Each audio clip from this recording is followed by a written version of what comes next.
What's going on, everybody? This is Fatman and the Hawk. I am the Hawk. After a little hiatus, we're gonna come in and talk about a little football news. It was kind of a quiet week last week, so let's go ahead and get into it there, Hockey Boy. Oh, yes, and if you guys like the song in the beginning, go and check out my buddy's Facebook, Brandon James. You know, that's his band, Cruel Bomb. It's not too bad. I like it. If you like that kind of stuff, go check him out. We got a couple of things for you guys today. We got a little bit of Cardinals, a little bit of Broncos. We got some notable releases and signs. We're going to talk about some free agents. But first. Oh, yeah. Let's talk about Russell Wilson. But first, probably the biggest news going on. It's everywhere. You can't go on a football website without seeing somewhere something of this popping up. Can't even go on about Deshaun Watson. Screw Watson right now. It's about Russell Wilson and the possibility of him being traded. Now, I have my thoughts and I have my feelings on that, but we're going to entertain it anyways. Apparently, he came out and told his agent that there was 4 teams he wouldn't mind playing for. One of them is the Chicago Bears, so let's start with them. Unfortunately, the Miami Dolphins weren't on that list. Bastard. Yeah. So kind of the funny thing to think about is how do the Bears look different with Wilson at quarterback as opposed to what they've had? I think that offense still stinks. It doesn't matter who's really back there playing quarterback. Their defense is pretty damn good, though. I am a Khalil Mack lover. How do you think that offense looks with Wilson back there? I think the offense significantly improves. You know, it's not like they have no weapons. Obviously, I think if Wilson goes to the Bears, you know, and the possibility of this happening, you know, I think Allen Robinson will do everything in his power to try and stay with Chicago. They got a decent running back. You know, their offensive line isn't completely terrible. They're middle of the pack.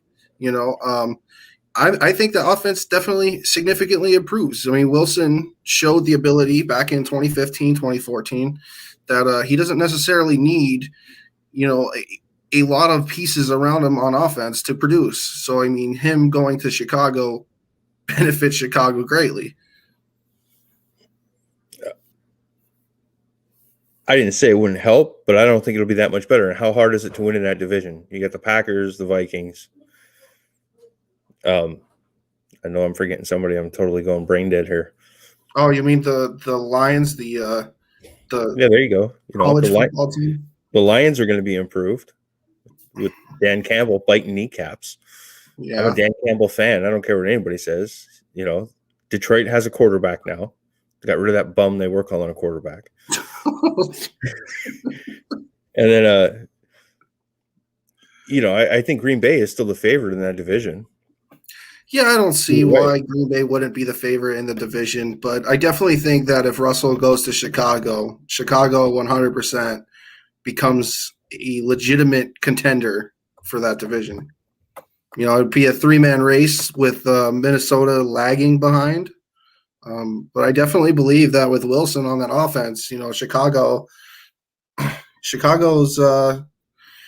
not going to go like 5 straight games where they're competing with the worst offense in the NFL, while their defense was only giving up, I think it was 18 a game at the point. So I think Minnesota is going to be pretty improved this season too. We've seen them get a little bit better toward the end there. They started feeding Dalvin Cook more. Kirk Cousins isn't terrible. Thielen, Jefferson. You know, don't sleep on Minnesota. I'm not sleeping on Minnesota, but I definitely think that Chicago would be better with Wilson. I think Wilson just wants to get out of the NFC West. I don't think he wants to get out of NFC at all, bud. NFC West at all.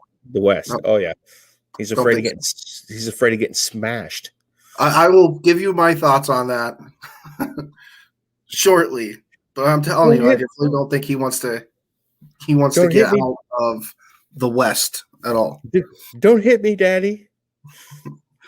Another team that he said he wouldn't mind playing for was the Las Vegas Raiders. But don't ask John Gruden that. He still thinks they're in Oakland. Now, see, that I think would drastically improve a team. If they got Russell Wilson in there at quarterback with all the weapons they have, the Raiders are a good football team. For some reason, they just fall apart toward the end of the season every year. They need some help on defense, obviously. I think Derek Carr is a good quarterback, but I think Russell Wilson is a great quarterback. Yeah, you know what? I think that would lift Las Vegas. I think that would be serious competition for the Chiefs in that division if Las Vegas got Russell Wilson at quarterback. Yeah, I definitely I lost my train of thought there for a second. I definitely don't think that Derek Carr is a bad quarterback. I think Derek Carr is more than a serviceable quarterback. I definitely have Wilson ahead of him for sure. I mean, you're talking top 3 to a guy that's in the top 15, where that gap is much larger than it actually seems. Thing is that doesn't fix their 30th ranked defense. So they got a lot of things that they have to do there. They need corners. They need safeties, they need linebackers. They needed a new overhaul over there. Now, Darrell Bevell, I do believe in Darrell Bevell. Or not Darrell Bevell. Why did I say that? Gus Bradley. He's not a bad coach. I think he's a good defensive coordinator. So, we'll see what the possibility is there for.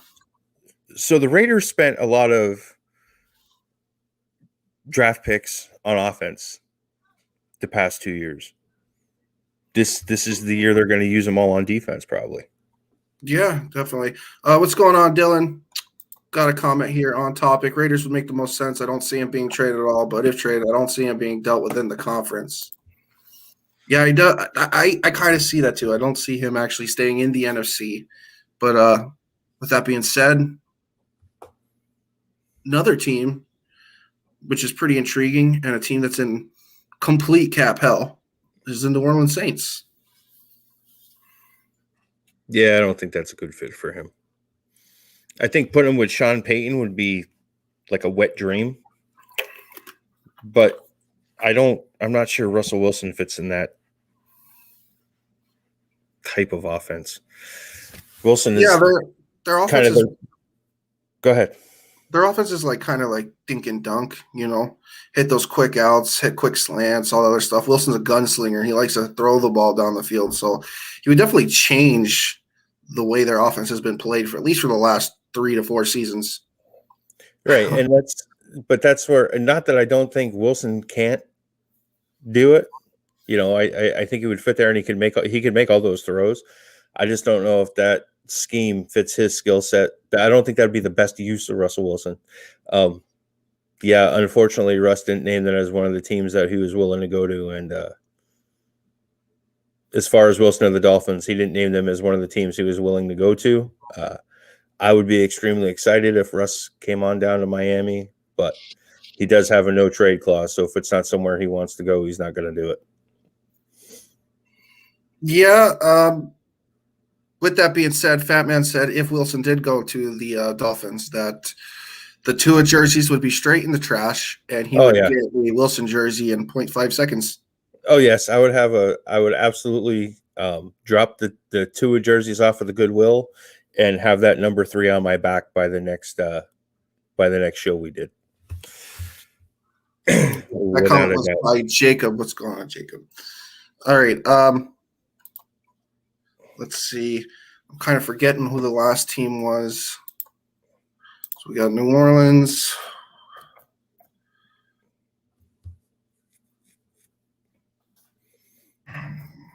Orleans, Bears, Raiders. One thing that's interesting is you see a lot of reports about the Bears making Wilson a top priority, to trade. Oh, yeah, the one team, the one that I didn't want to name. Damn Dallas Cowboys. Oh, there we go. I knew it was coming. It's funny because when we were talking about him going to Chicago, I was thinking about Dallas. So one thing I saw was somebody had mentioned, Zeke getting traded for Russell Wilson. And I think that trade is absolutely in the benefit of the Dallas Cowboys. Russ is a top 5 quarterback. Zeke is a top 15 running back. I think that trade makes a ton of sense if you're Dallas. Give him Zeke, give them what they want, get Russ down there, let Dak walk. And, the old Hawk over there would be wearing a Dak Prescott jersey next season, probably. No, absolutely not. So far, the offers I've seen for Dallas, as much as most Cowboy fans actually like it, none of them actually makes sense to me. So, I mean, Wilson being on Dallas, though, that would be tremendous. Probably one of the best offenses we've ever seen. You don't think Zeke for Russ makes sense? Hell no. Not to a Seahawks fan. Right. That's why I'm saying it don't make sense. It's got to make sense both ways, buddy, not just one. It does make sense. You can go back to the days of, a beast mode, only you'd have Ewok mode. Talk about the Super Bowl. Who is this? Must have that's missed one of our other lives. That's Steve, the big Bucks fan from on Warzone. Oh, Steve, you missed the Super Bowl talk, bud. You got to go back like 3 episodes. Hey, any chance for me to say fuck Tom Brady, I'm more than willing to say it. Zeke wouldn't do well behind that Seattle O-line, so that wouldn't happen. You know what? I don't think the O-line is a huge problem with Seattle. They were 7th, 8th best in the NFL in time behind from snap to getting hit or the ball releasing. So that's actually top 10. The run blocking isn't too bad either. They just don't run enough. Like, one of the biggest issues with Seattle was their scheme, and I've said this multiple times on the podcast. You have an offense that runs nothing but intermediate routes and deep routes, and you don't have anything underneath besides dumbass screens, obvious screens. There's no tempo to the offense, so they never got a rhythm going. Everybody knew what they were going to do. Their whole offense got shut down in the second half with 2 high safeties playing man coverage. So this is Chris, another huge Dallas Cowboys fan over on the Warzone page. Says, "What's wrong with y'all? Zeke ain't going anywhere." Well, thank you. That's fine, but in reality, wouldn't you rather have Russell Wilson as your quarterback than what you have now? I think you're crazy if you think Dak is better than Russell Wilson. All right, so I'm just gonna give my thoughts about the trade. You're a sore loser, so you're now in the sore losers club. Who's a sore loser? I don't know. I don't. I mean, how many fans are going live after their team doesn't make the playoffs and gets knocked out by the Lambs? I mean, we can't be sore losers if we're doing that, right? Right? That might be directed at me saying "fuck Tom Brady." I don't know. I can't. Probably. All right, but going back to my thoughts here, trading Russell Wilson, if you're the Seahawks, makes 0 sense. Before Russell Wilson became a Seahawk, the Seattle Seahawks as a franchise was a losing franchise. They were not successful. The best thing that happened to them, the 3 best things that ever happened to them, was Walter Jones, Steve Largent, and Marshawn Lynch's run in the playoffs. Those are the 3 best things that happened to the Seahawks before Russell Wilson came there. Since Russell's been in there, they've only accumulated 42 losses in that span. They have a Super Bowl ring. They have 2 Super Bowl appearances. You're talking about a guy that's in the top 5 conversation for quarterbacks every season since 2015. Guy that's usually in the mix for, who could possibly be an MVP candidate at some point in the season. You trade Russell Wilson as the Seahawks, and I promise you, this team goes from a 10 to 12 win team to a 4 to 6 win team very, very quickly. Makes 0 sense for the Seahawks to trade. By the way, Dylan, I do not hate Sean Alexander. Sean Alexander was good. He won us an MVP. That was awesome. But in comparison to the other 3 great things, it's not even close. What about Matt Hasselbeck? What about Matt Hasselbeck? We want the ball and we're going to score. That's what I remember from Matt Hasselbeck. All right. Took him to a And Super that pass Bowl. went right to Al Harris, right into the end zone. That's what I saw. That's what I remember when I think about Matt Hasselbeck. Took him to a Super Bowl. And him crying for coming back after being sick. What are your thoughts on my thoughts about Seattle trading Russ? Oh, I think you're being a homer. And all reality, I don't think Russ is going anywhere. I don't think Seattle's that stupid. I think Russ is going to stay in Seattle. I think they're going to do everything they can to keep him and keep him happy. You don't trade a franchise quarterback. It just doesn't make sense. Alexander had the record for the most rushing touchdowns in a season before it was broken by LaDainian Tomlinson. I believe it was the year after. And that's true. Those are great things. I'm not saying that Sean Alexander was horrible. His 4-year stint from 2000, I believe, 2 to 2006 is amazing. It's amazing. I think the only 4-year stint that's actually better than his is LaDainian Tomlinson's. All right, we're getting derailed here.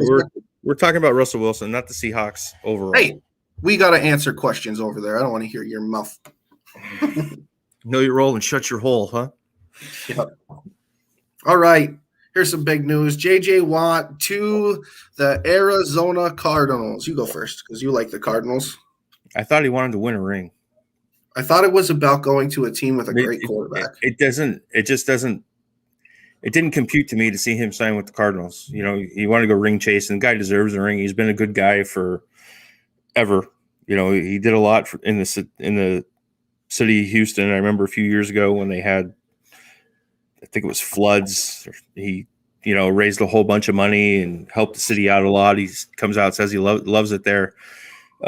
He just wanted a ring. He didn't want to be a part of another rebuild, and he goes to Arizona, and they're kind of rebuilding. I don't think Arizona – he probably helps make Arizona a playoff team, but they're not going to the Super Bowl anytime soon. They can't get past the Bucs. They can't even win their division. How the hell are they going to beat the Bucs? That's the biggest problem with Arizona. If Arizona was in the East, right, we'd be sitting there like, oh, man, they're going to be 12-4, 13-3. But they play in the West with 3 other very strong contenders for the NFC. I, like you, thought that a team that he would go to would, if anything, Los Angeles and Seattle were higher on my list than Arizona. But I thought it would have been like Pittsburgh or Tampa Bay, along that lines. Green Bay even. I thought those would be like the 3 favorite teams that JJ wanted to go to because, let's face it, he said he wanted to win a ring. Those are the 3 best teams in the league besides Kansas City. I honestly thought it was going to be Green Bay or Pittsburgh. Those were the 2 teams I thought of because I said it a bunch of times. If I was JJ, I'd want to go play with my brothers. One last hurrah with my brothers. Yeah. What's going on, man? Can't see your name, so I'm not sure exactly who you are. J.J. Watt would have to get really lucky if he wants to get a ring with Arizona. Arizona's in a tough division, so you're pretty much on the lines with us. He wanted to play with D-Hop again. What if they're making like a power team, right? What if like the next move is like Kyler Murray for Deshaun Watson, and then all of a sudden the Texans are in the NFC West and then they go 4-12. Yeah, right. That's the most likely scenario. And don't get it fucked up. I think Kyler Murray is going to be a good quarterback. What's going on, Rob? Good to see you back here, buddy. He texted Murray and said, I came here because I believe in you. I respect that. I believe the Cards can legitimately be contenders. It's not that I think they're bad. It's just it's going to be tough to win the West next year, 100%. Like, any one of those 4 teams can legitimately win the division. One of those 4 teams are around the 10-win mark. If Russell Wilson gets traded out of Seattle's going to be butt cheeks. And the only team that Arizona will really have to compete with is going to be the Rams. They still have to compete with the 49ers. Do not miss. Don't. But Jimmy G is going to miss Jimmy Garoppolo. They're going to roll with Jimmy Garoppolo. He's going to miss 10 games next season. They're going to be 6-10 again. Hmm. I don't know what Arizona is missing, but I think they're missing something. And I think that something is just chemistry and being there together and, just getting better as players together. That's really what it is. They have decent secondary, maybe getting a outside linebacker, maybe. They got the rush there, maybe an interior lineman, maybe in the offseason, something like that. That would be incredible for them. Definitely would bolster their roster.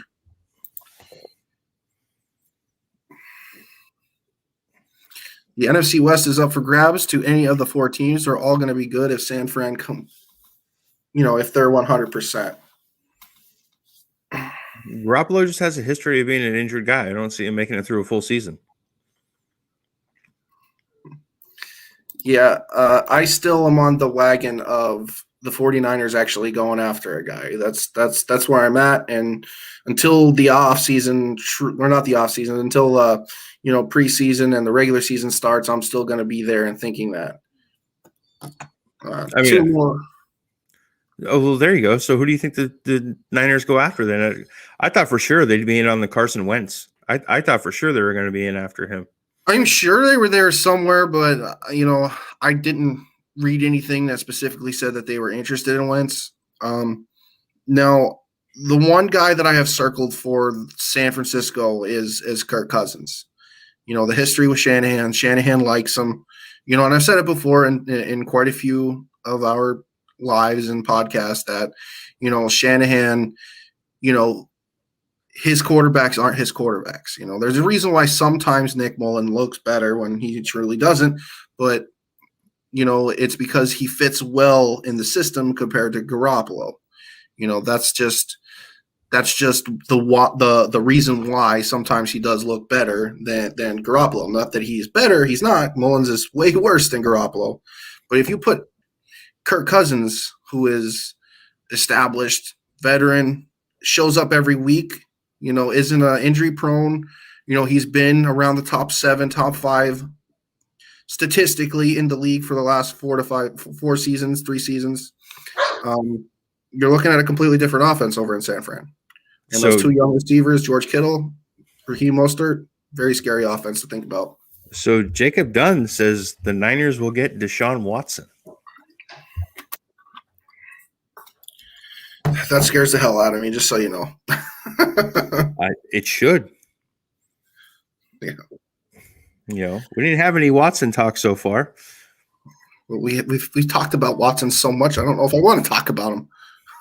I think Seahawks win NFC West. You, sir, are my favorite person of the day. Wow. Sorry, bud. You over there wanting Wilson over in Miami kind of hurts my feelings. Bring him on. Top 10 teams going into this season. We actually did that our last live. I'm sure we could dive into it much later if you want.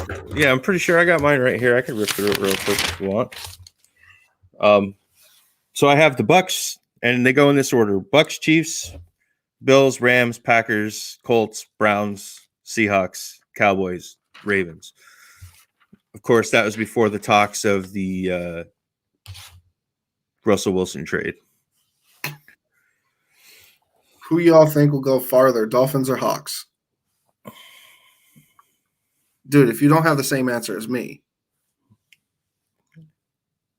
The Dolphins with Russell Wilson at quarterback. The Seahawks are going farther. With Russell Wilson. All right. Let's move on. Let's talk about the Broncos. Oh, man. Who loses to the Broncos? Oh, wait. That's right. The Dolphins. The Broncos? Is there any Bronco fans around? So they're few and far between. I've met 2 or 3. So there is a little bit of controversy in Denver with their quarterback situation. Drew Lock is technically on the hot seat.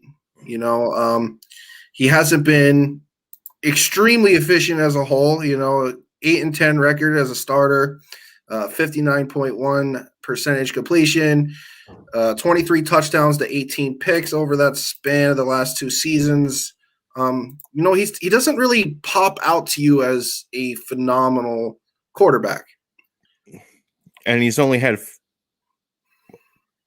under 4,000 yards in 2 seasons. Yeah, well, 18 2 games seasons and how many starts here? He played 18 games. Yeah, 18. So I mean, it's not necessarily terrible. My thing is I've seen quite a few games for Drew Lock that were not necessarily bad. Like, he's had some pretty good games. One that comes to mind is, if I can actually pull it up here, is he had a 4 touchdown performance. I want to say I think it was Los Angeles. But yeah, he's shown some. Hell no, Drew Lock is not the guy. I agree. He's shown some promise here and there in some games. Like, he's got the skill set, phenomenal arm. He gets the ball out quick. My biggest issue with Drew Lock is that he kind of gets like all fidgety. Trubisky is better than Mahomes. Don't at me. Everybody at that man for sounding a little sus over there. So Josh Allen didn't look like the guy until year 3. Right. Last year. And, he came out and lit it up. Josh Allen looked really goddamn good last year. Right. I don't think Drew Lock is the guy. I don't. I mean, and part of it is Denver. Honestly. Denver's only had 2 really good quarterbacks that I can remember. Mm-hmm. And he's not the guy. He's one of those, I don't see anything really special about him. No. Yep, it was against the Chargers that he had a pretty phenomenal game. He also played pretty well a couple other games after that. But I feel like it's one of those things where maybe we just. So hold on, I want to go back to this comment. All right, so I'm not a sore loser. I've been a Dolphins fan for 25 fucking years, for as long as I can remember. They suck. I get it. I'm also not a fucking bandwagon who follows Tom Brady around swinging from his nuts. I stick with my team. I don't follow players. I stick with my team. They've been terrible for a long time. So, yeah, I'm not going to run around and pump my chest and say, yeah, I've been a fan of the team that won 10 Super Bowls, because I don't give a fuck about Super Bowls. I'm like a dog. I'm loyal. Just because I don't like Tom Brady doesn't mean I don't respect that he's a great player. I watched the guy for a long time. I watched him tear up the AFC fucking East year after year. He went and he won a 7th Super Bowl. Fucking yippee-doo, good for him. I don't have to like him. I didn't fucking like Joe Montana either. Now, back to what we were saying. Just kind of like to add on that, if Wilson gets traded, I stay a Seahawk fan too. I don't go follow Russell Wilson and, just be like, oh my God, that's my new football team. And whatever Russell does, and it's just, immediately change the jersey off my back. 0-16 or 16-0.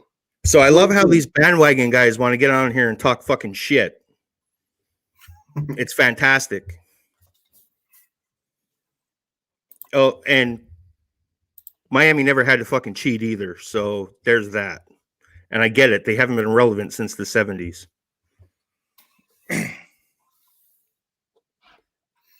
Yeah, if you want to see us talk about the Super Bowl, right, you could go back to a previous live we did and watch that one over and over and over again. I'm not going to sit there and beat the same content that much. Like, it is what it is. It's done and over with. Yay, they won. Move on. New season coming up, bud.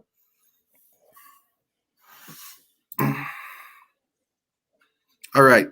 Back to what we were saying, Drew Lock. Now, there is reports going out, like the coach and the offensive coordinator, they really want to see Drew Lock's development going into the offseason. It seems like that Denver is going to stick with Locke. I don't think they're going to go after a quarterback. If they do, it will be in the draft. It probably won't be too high. But we'll see. There is a lot of talent out there. I think that Denver is going to give him another shot. I think that they might see something in him that, ultimately maybe he's the next Josh Allen. Josh Allen's seasons, back to Dave's point, weren't phenomenal his first two. Maybe it's the same way for Locke. I don't see anything special about Locke. And I think Jerry Jeudy is going to be an amazing receiver if you get him a good quarterback. I think he's going to be like the DK Metcalf next year, where he kind of pops off. It's okay, bud. I'm not upset.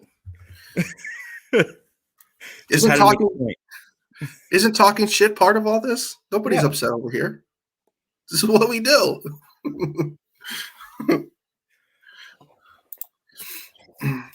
Yeah, and back to my point, we've seen some progress with Drew Lock, and albeit he's also had some bad games as well this season. But I think that he's shown enough for at least contention for the spot next year. I'm not saying that he's going to be the next Josh Allen. I'm saying that there's a chance he could be. I think that we pull the trigger on these young guys way too fast. And with a skill set like Drew Lock, I think it's worth giving it another shot. Yeah, give him one more year and see what he does. But I also, if you're Denver, then and you have a shot at one of these quarterbacks in the draft, I think you grab him anyway. It's never bad to have two good quarterbacks on your roster. It's actually one of the best things you can do.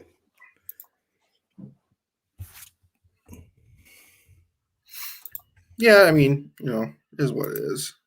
Okay, so let's go into a fun topic here. We're going to talk about some notable releases and signs over the last week or so. Just the notable ones, nobody cares about Zane Gonzalez getting released by the Cardinals. Those are not the ones we're going to talk about. Micah Hyde signed a 2-year contract with Buffalo, and we've already, I've mentioned a couple times that defense is very underrated. They got a lot of stars over there. Hold on, I want to talk about this one too, because this one was pretty big in the offseason. This is from Zeno over on the Warzone page, predicting Carson Wentz season in Indy. Ooh, there we go. I think Carson Wentz is going to have a great season in Indy. I think he's going to get Indy back to the playoffs. I think Wentz is going to get back on track. I think he's a pretty decent quarterback. I think Philly just fucked his head up.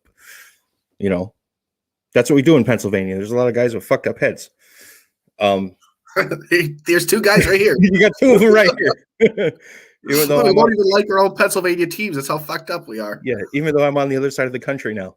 But I think Carson Wentz is going to get back on track. He looked like an MVP 2 years ago, I think it was. 2017 season.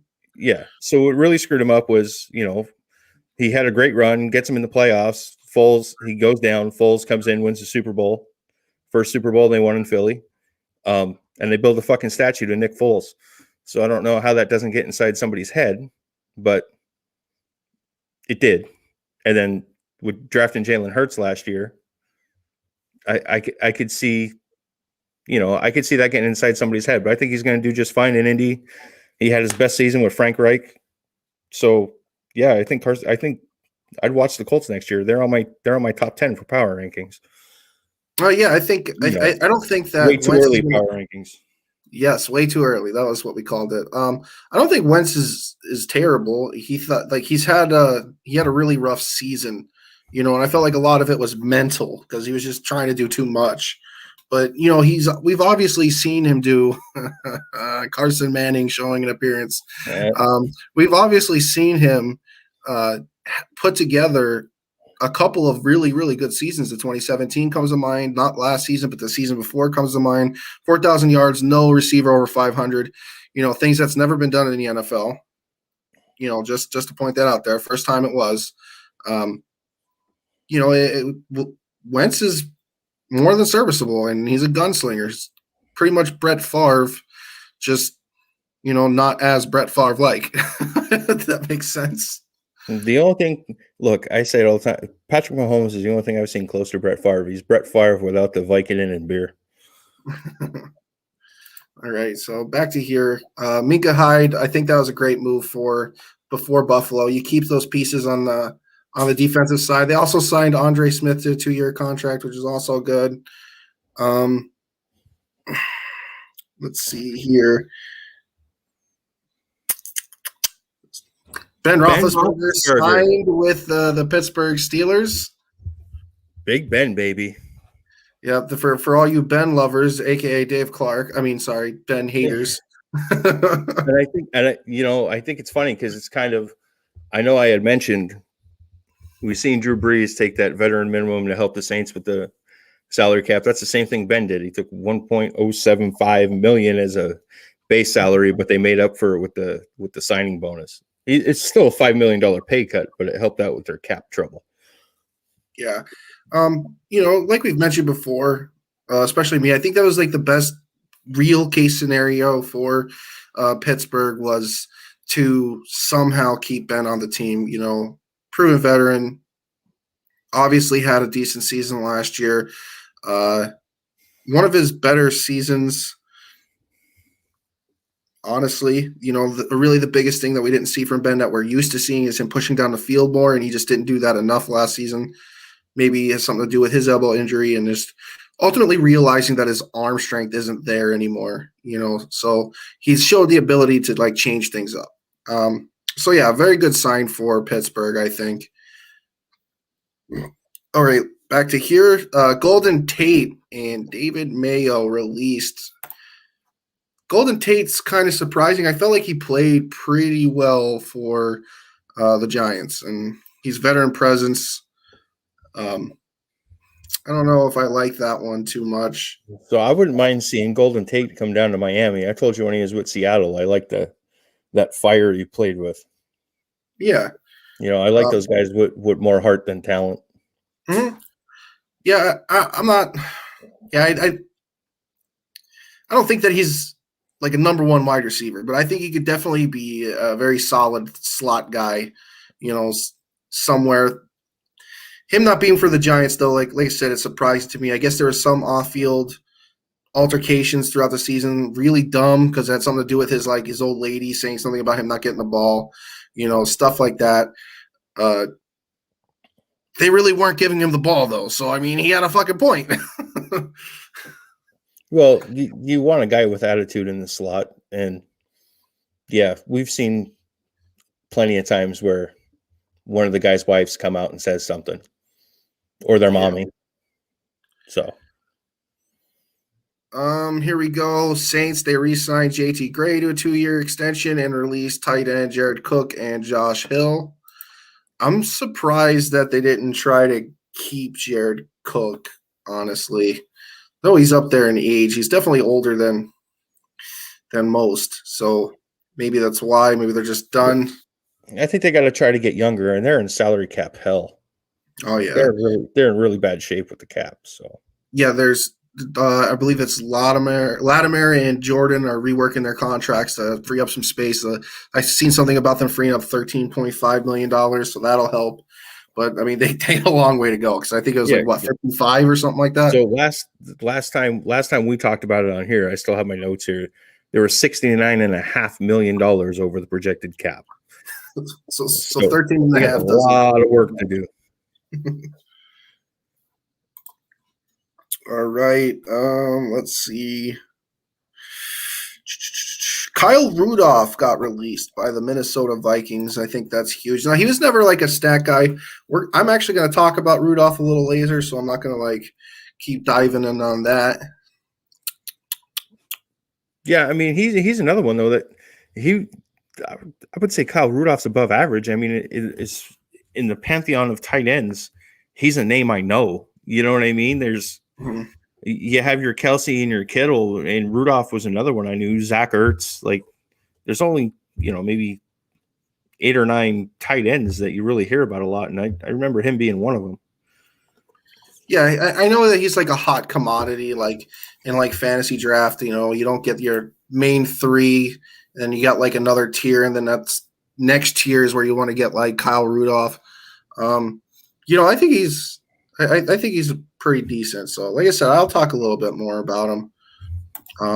Those are pretty much all the notable releases and signs that I've seen. Something that's crazy eye openers. You forgot one. Well, which one? Kyle Van Noy. Oh, okay. Go ahead. Take it away. God damn. My Miami Dolphins doing Miami Dolphin things, cutting a bright spot as usual. The guy was only going to – they only saved $10 million against the cap by cutting him, so I don't understand the move. He had a good season. He's a good locker room presence. That's what Miami needs. They're all young. They need a veteran down there to keep them guys in line and, doing Dolphin things. Get rid of the good players. Yes. All right. So, the best part about the offseason are free agents. And if you watch our podcast, we like making top 10 lists. Oh, yeah. Top 10 lists. And playing Madden. Yeah, well, I used to like playing Madden. I still play, by the way, just not as often.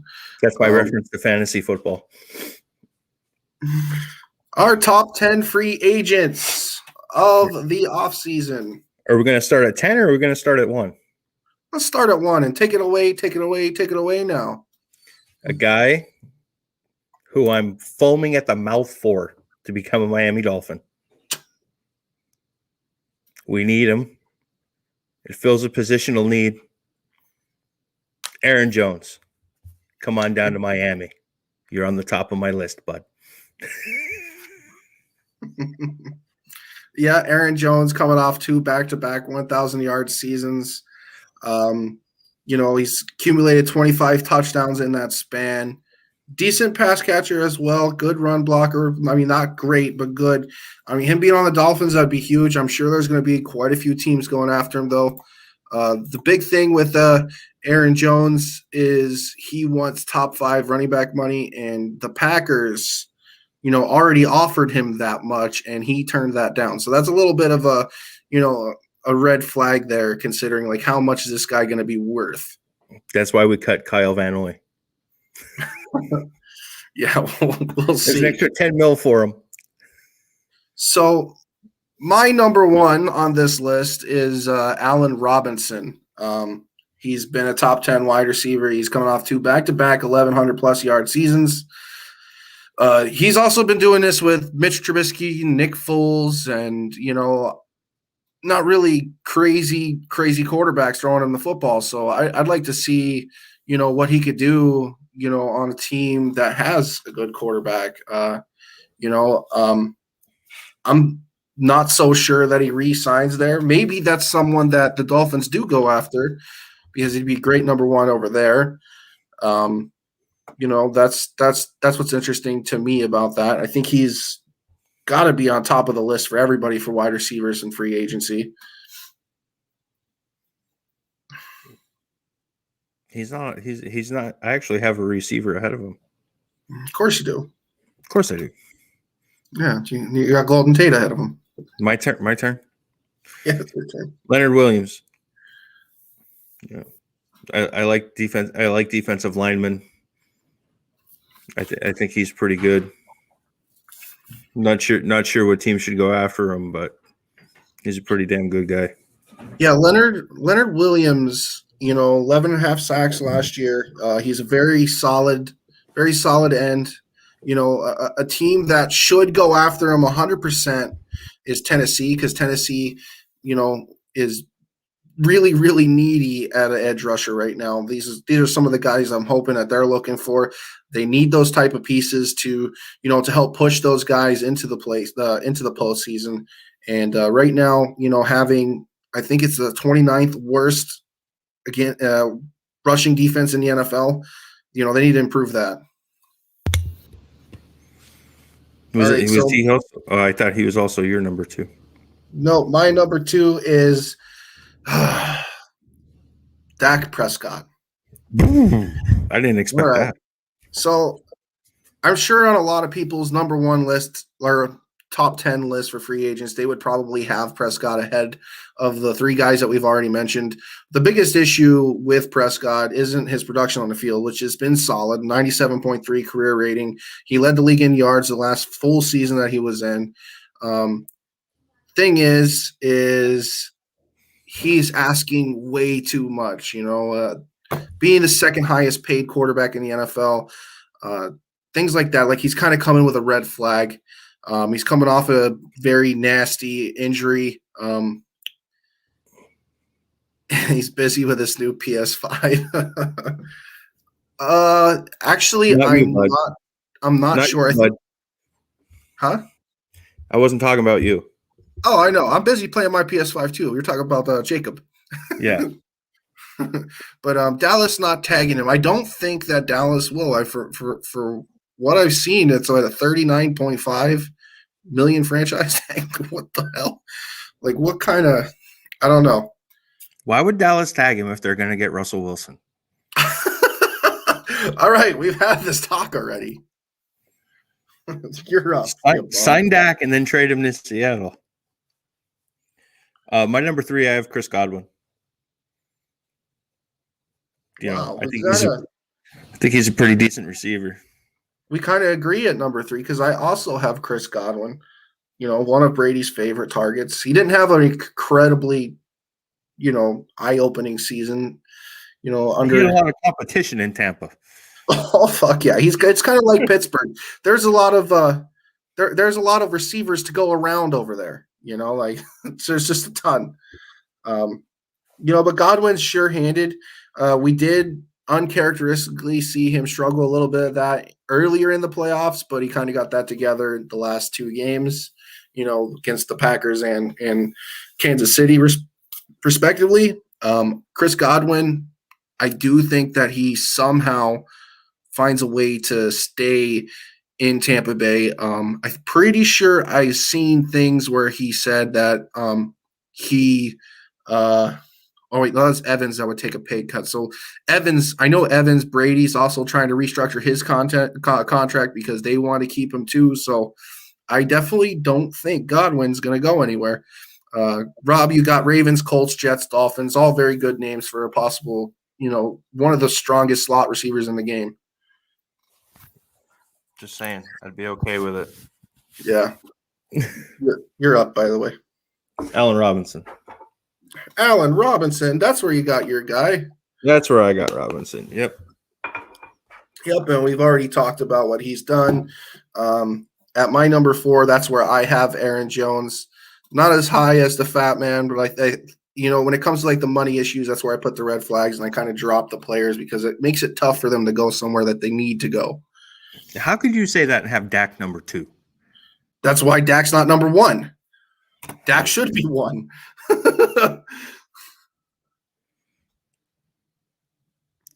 5, I have Bud Dupree. Buddha Dupree. So, I still remember plain as day him taking Matt Moore's head off in the playoffs.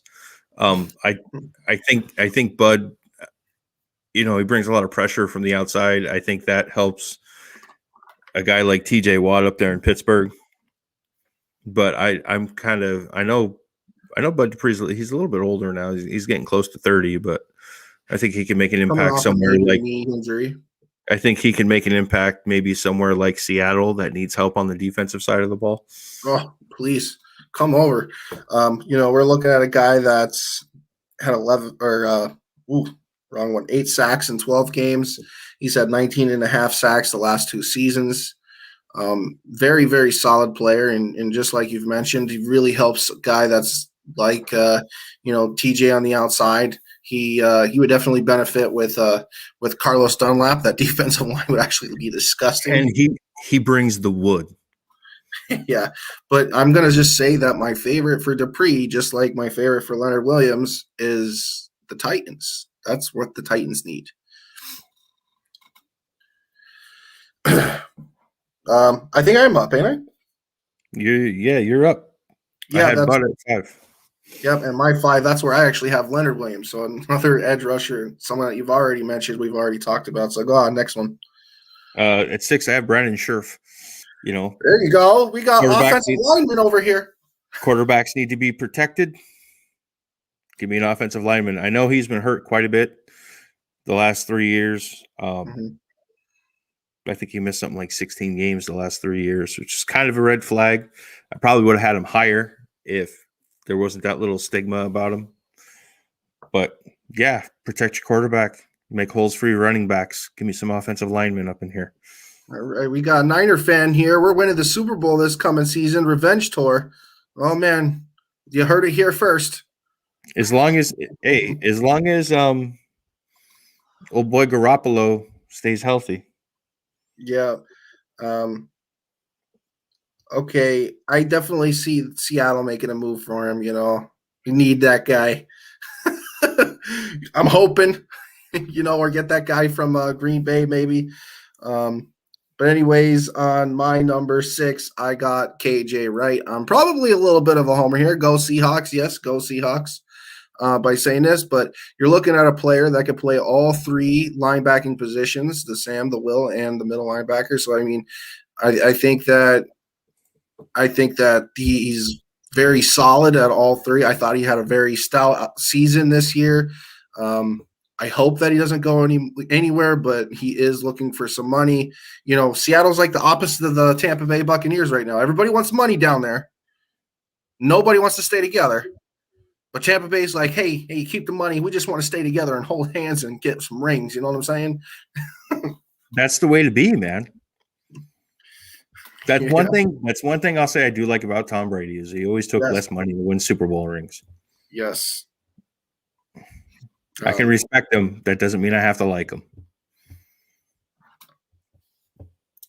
Oh, we got something firing up here in the comments. We got Nick and Dakota going back and forth. Oh yeah, those are just get Nemo in here so he can start going. What's up? That's Dakota. That's the Niners fan. What's going on, buddy? Thanks for coming in. I love KJ, but I honestly think we should let him walk and keep Jordan Brooks. I want to keep all 3 of them. I think our linebacking core is one of the best in the NFL. I just want to see them play together one more season in their respective roles. Keep Carlos Dunlap. Collier's been balling out. I really like Reed. Like that D line's going to get better. Please keep Jordan Brooks and turn him into a superstar. I got his autographed rookie card laying around here somewhere. Yep. Back to our list. Where are we at? 7? Yeah, you're on 7, bud. Kyle Rudolph. Oh my God. Lo and behold, I have 7. Kyle Rudolph. Wow. The red-nosed reindeer. You got anything to add to that, or you just kind of like? Nope. I think we talked about him a little bit earlier on. Big target, good hands. He doesn't like really light up the stat sheet. I believe he's got 48 touchdowns on his career. He's a great red zone target, but he's like really good at everything you need your tight end to do. He's a good pass blocker. He's a good route runner, great hands, big guy. So that's why I got him so high on the list. Ooh, so even Niner fans are going at other Niners fans. I love it. You guys got a dysfunctional family over there. He's got a point, though. I agree with Jacob. That defense that season definitely helped.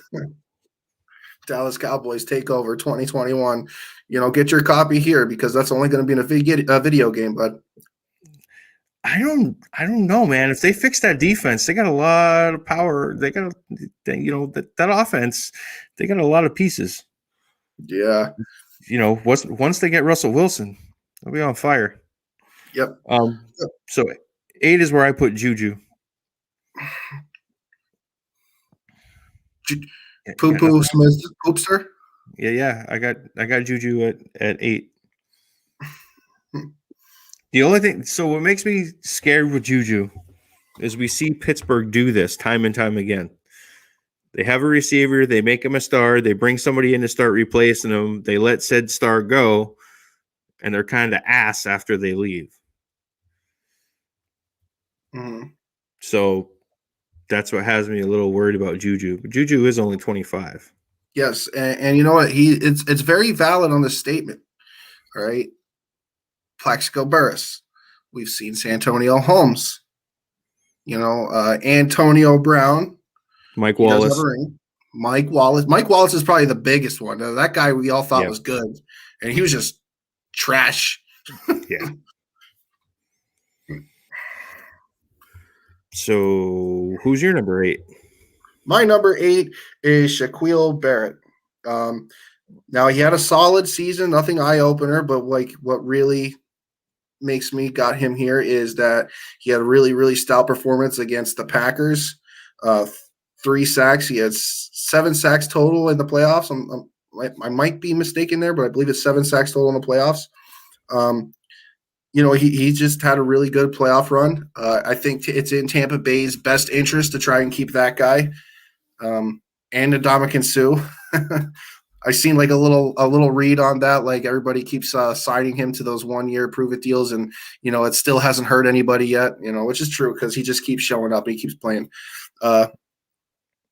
I'm really surprised I didn't put Sue at 1 for how much I love that guy. I know you got a tattoo on your butt cheek right next to Chucky. I do. The amount of holding calls on Bosa that wasn't called was insane. I just want to kind of comment on that, and I have to agree with you. I remember watching that Super Bowl and saying the same thing.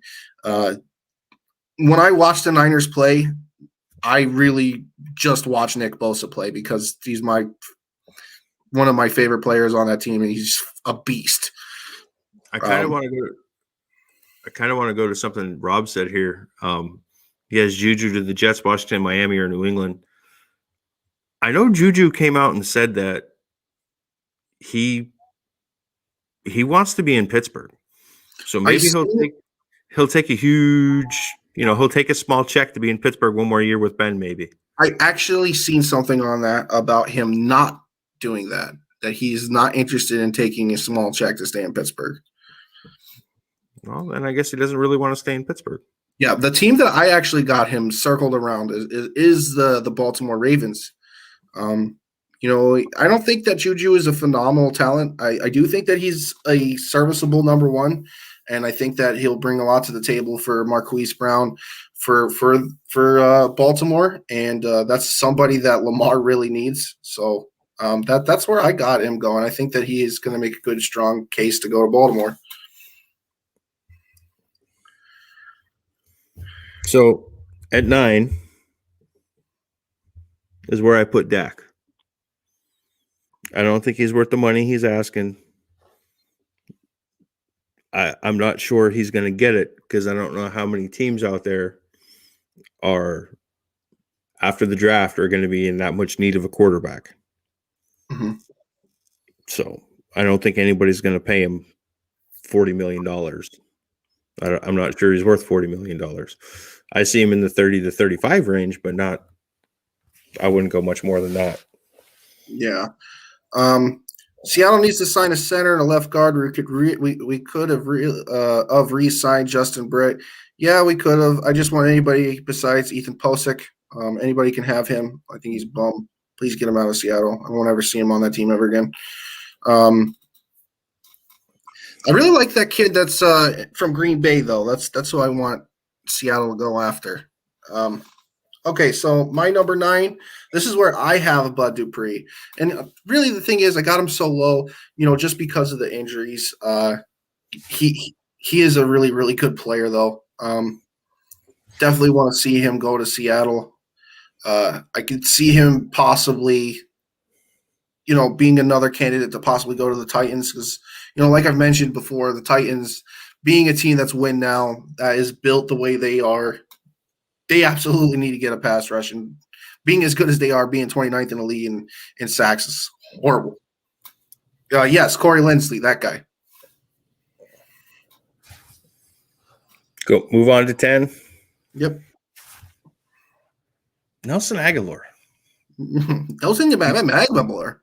He was kind of poop for a couple of years, and then last year, Las Vegas showed some life. So I wonder what this guy's worth. I want to see more of him. Yeah. Fun fact: he actually had a better year than Juju Smith-Poopster. 896 yards on the year, 8 touchdowns. His best year with the Raiders. I think that might have something to do with being with Derek Carr being an offense that doesn't have like a whole lot of offensive weapons.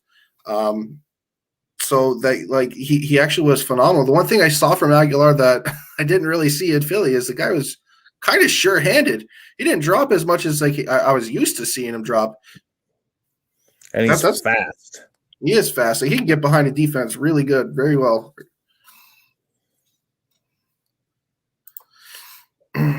I honestly think we should sign Alex Mack. He's a veteran and can honestly help bolster the all-line. Probably a cheap 1-year contract. Anybody, honestly, anybody. I would like to see, I would like to see something, some type of a spark. I'm not sure what they're doing with the offensive line coach, but I think I'd like to see a new one. We'll see. But we're kind of on the same page. I just want to see some type of move, something that's not too expensive, anything to get them into the range of protecting Wilson a little better. Overall, though, the line wasn't terrible. I said it earlier on the show. They were 8th in the league in total time after the snap, which is top 10 in the NFL, which is not bad at all. Did you already say your number 10? Yeah, that's right. Nelson Aguilar. And Nelson Aguilar. I think he'd look good in Baltimore. Yeah, could have been that purple, baby. Yeah, that's not a bad place. They almost come first in my mind with, besides like the Patriots and the Jets. Like Baltimore needs that wide receiver. I think Dolphins are there with them too. They also need that wide receiver. Yeah. Let's see. My number 10 is Jadeveon Clowney. Really? Yes, really. Now he only played 8 games this year. Injuries. When he is on the field, though, even though he doesn't always get the sacks, he creates a lot of pressure, and he is, and you've said it before. Look how many guys blocks him. Yep. The question is, what is the rest of the guys doing? Why aren't they getting to the quarterback and somebody like Jadeveon is getting double teamed? That's who I would like to see come back to Seattle. But like I said, Seattle has a bunch of money-hungry morons up there because they just want more money, money, money, money. Yeah, what are they going to do? What are they going to do without Russ? Yeah. Honestly, that O-line didn't look too bad at the beginning of the year, but completely fell apart. But it did have to resolve around injuries. A lot of sacks has to do with Wilson holding onto the ball too long and not forcing short or intermediate passes. And I agree with Russ holds the ball too much. Yeah.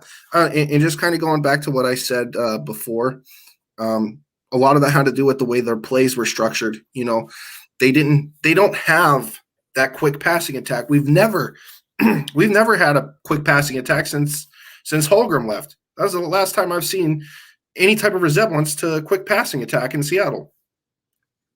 So I think with the signing of Shane Waldron, I think we're going to see a little bit of a different offensive scheme next year.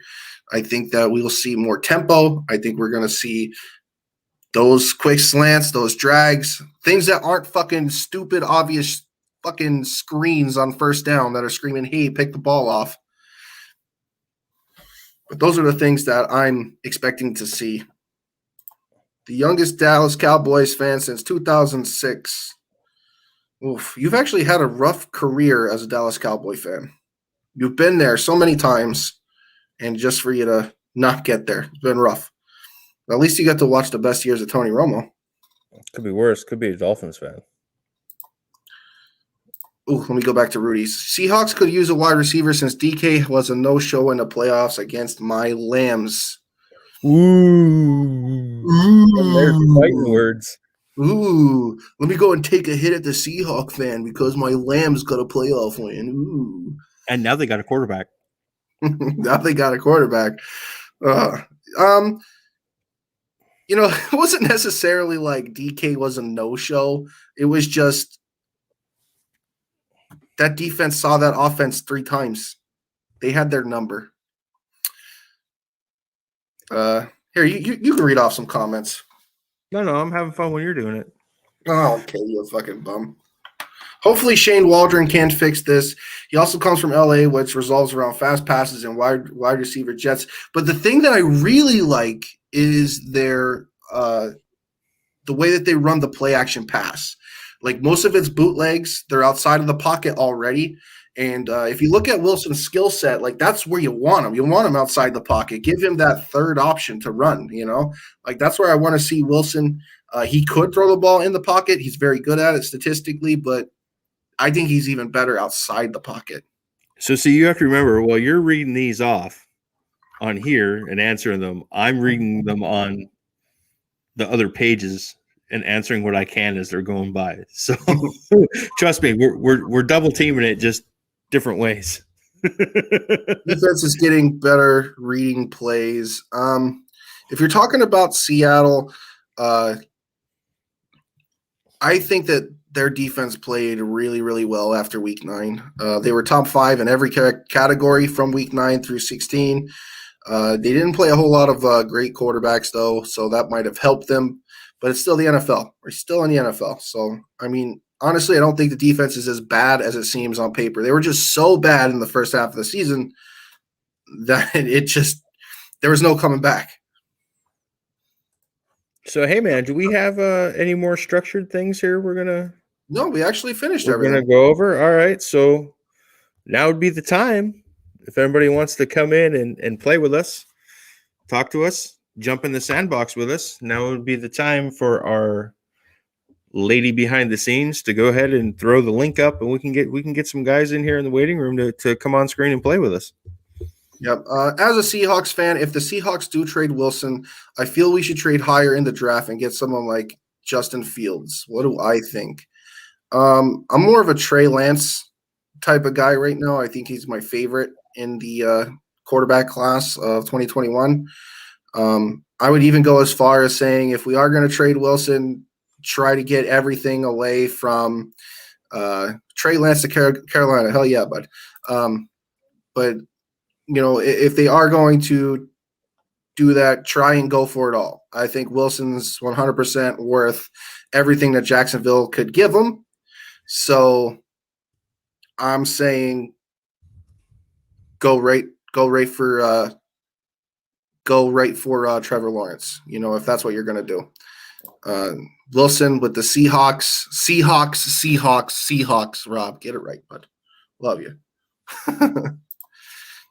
It seemed like they were bad because we were always putting up 30-plus points, and teams had to come back in garbage time. No, not necessarily. I think okay, so we were actually very good against Atlanta. Atlanta, we played really well. It was a complete game.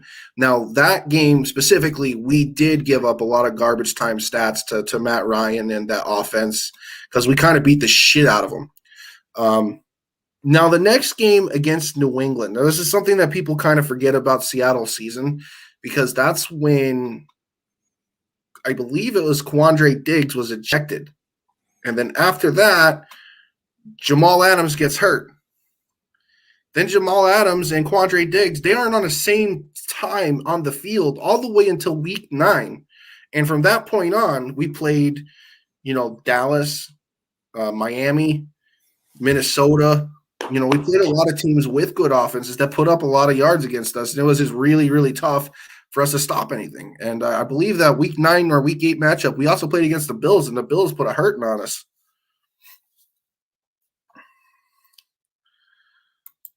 If you want to, you don't have to, but if you want to. Dak Prescott getting traded to Seattle. No. Ugh.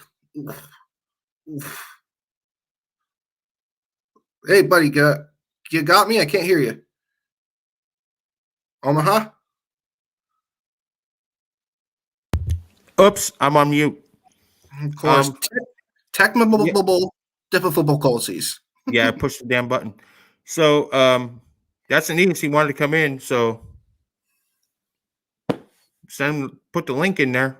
Don't know where he went. I honestly don't care. He can come on. He can do what he wants. That's fine. Chris, you can come on and talk a little bit about your Dallas Cowboys if you want. That'll be cool. Rob, if you want to come on, come and click the link. anybody. We'll do this for another 20 minutes if we don't have anybody, but that's fine. It's no problem at all. We'll keep doing this. We want people to get in the sandbox with us. Bring your monster trucks. Come on, let's play. We can build mountains and run cars over.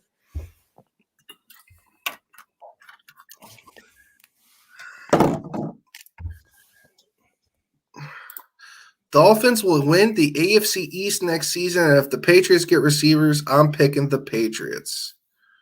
Ooh. That's actually who I have winning the AFC East. Hi, what's up, Angel? Long time no see. Literally 20 minutes ago.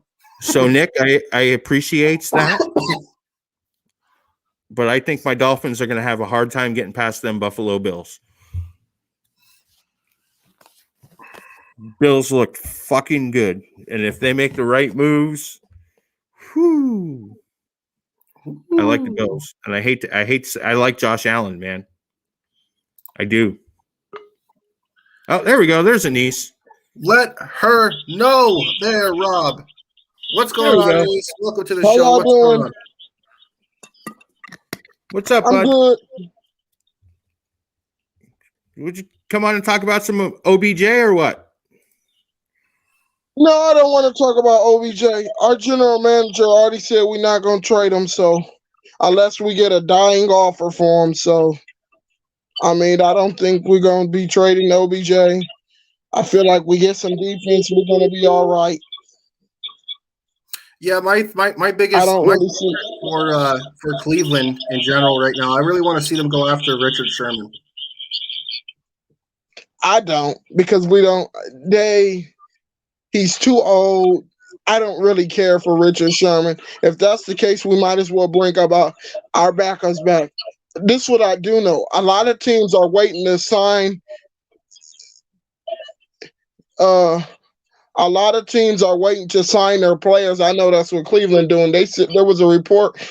Dave can correct me if I'm wrong. There was a report that they said that the team's waiting for the salary cap reveal before the free agency, before they resign some of the people that's hitting free agency that's on their own team. So I think that's what Cleveland waiting for them to sign some of those pieces back, because we got a lot of money. We got not a lot and not as much as in recent years, but we do got some money to spend. So my case for Sherman, right, is you got a player like Denzel Ward, right? Denzel Ward, he's very talented. He's not a bad player by all means, but it's Sherman's presence in the locker room, the way he uses his brain, the way he studies film, those type of things I believe we could bring to the table over in Cleveland and try to get those younger guys, those talented guys on the same page. That's why I believe Sherman would be a great fit for Cleveland. You just need that veteran presence, that leader on defense, which you guys don't have right now.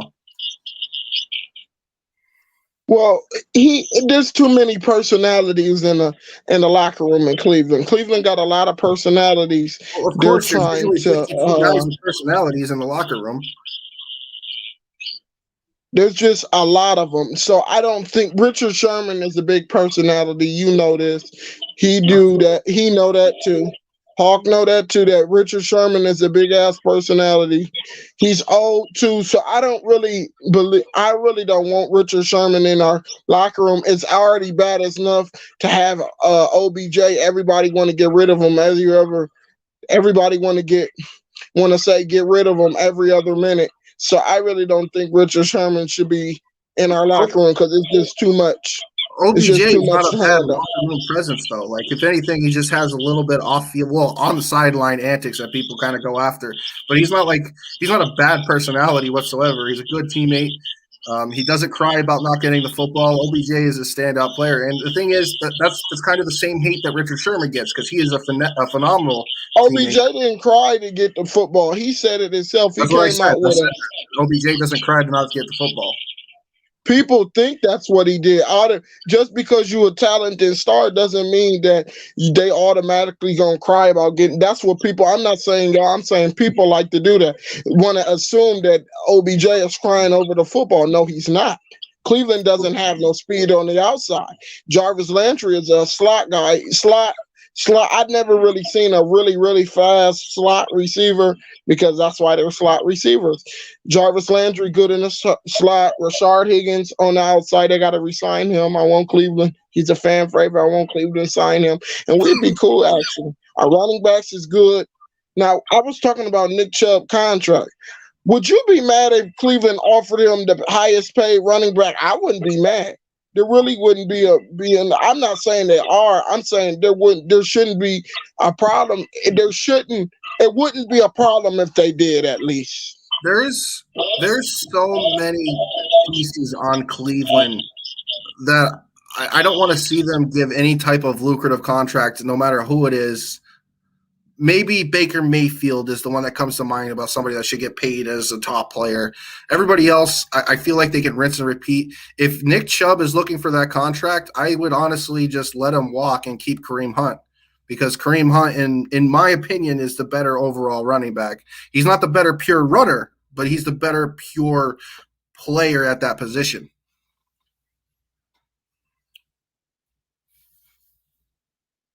Oh, I can't hear you, bud.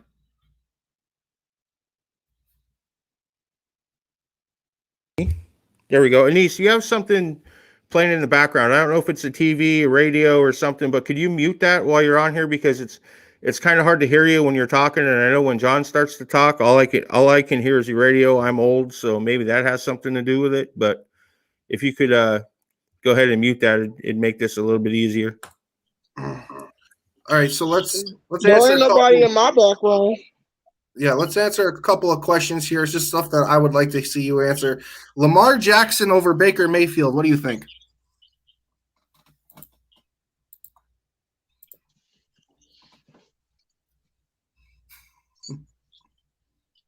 If you're asking me, Lamar Jackson or Baker Mayfield, I like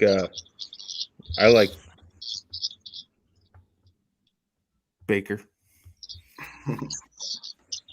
Who you got, Anise? Lamar Jackson or Baker? Lamar.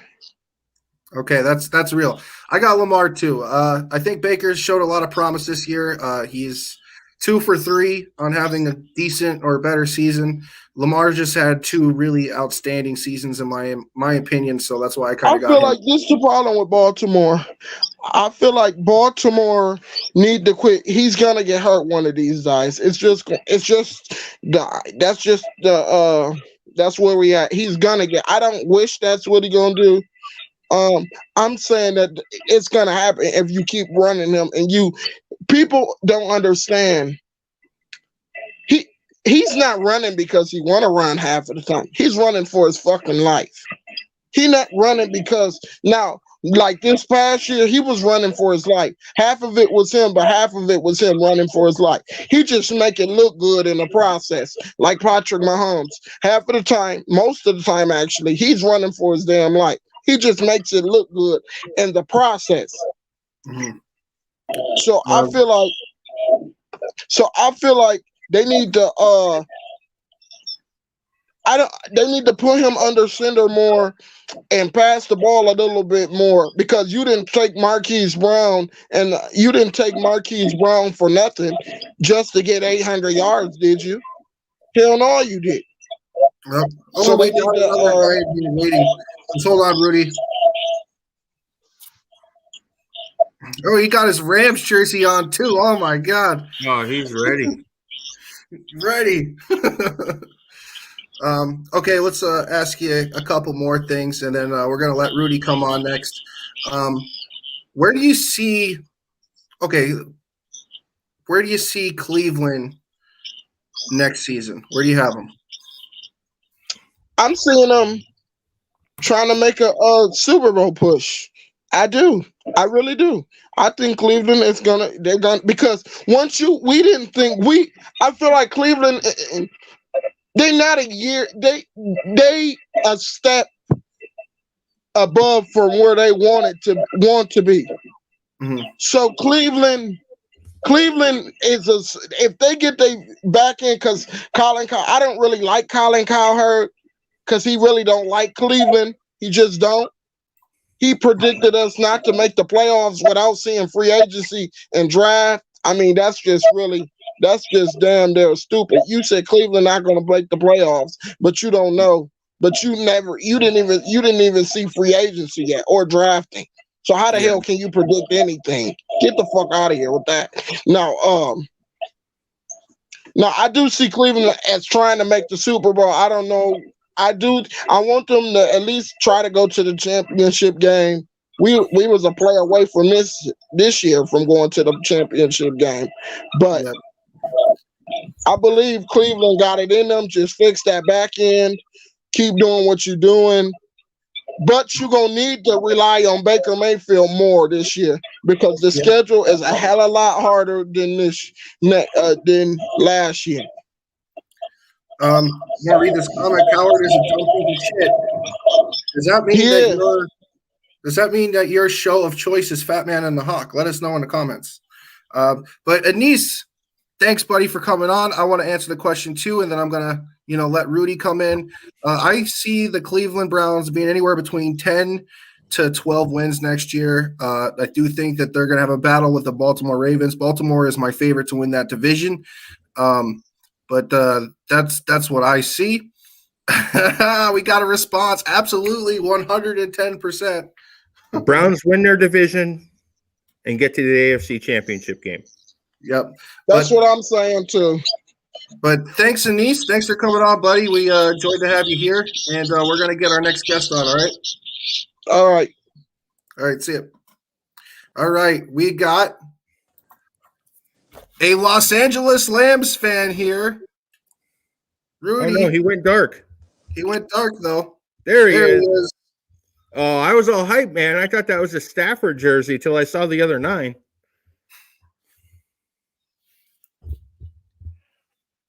We don't have sound for you, bud. We can't hear you, bud.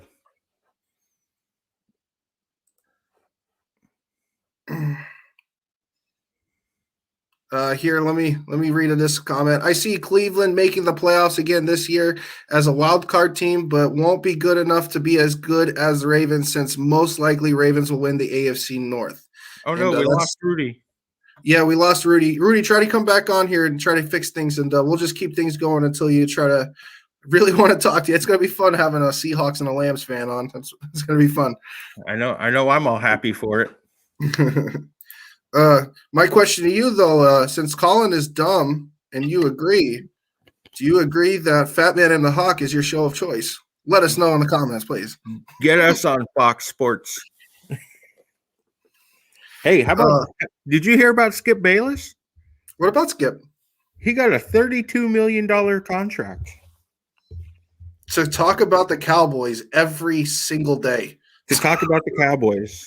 And LeBron James.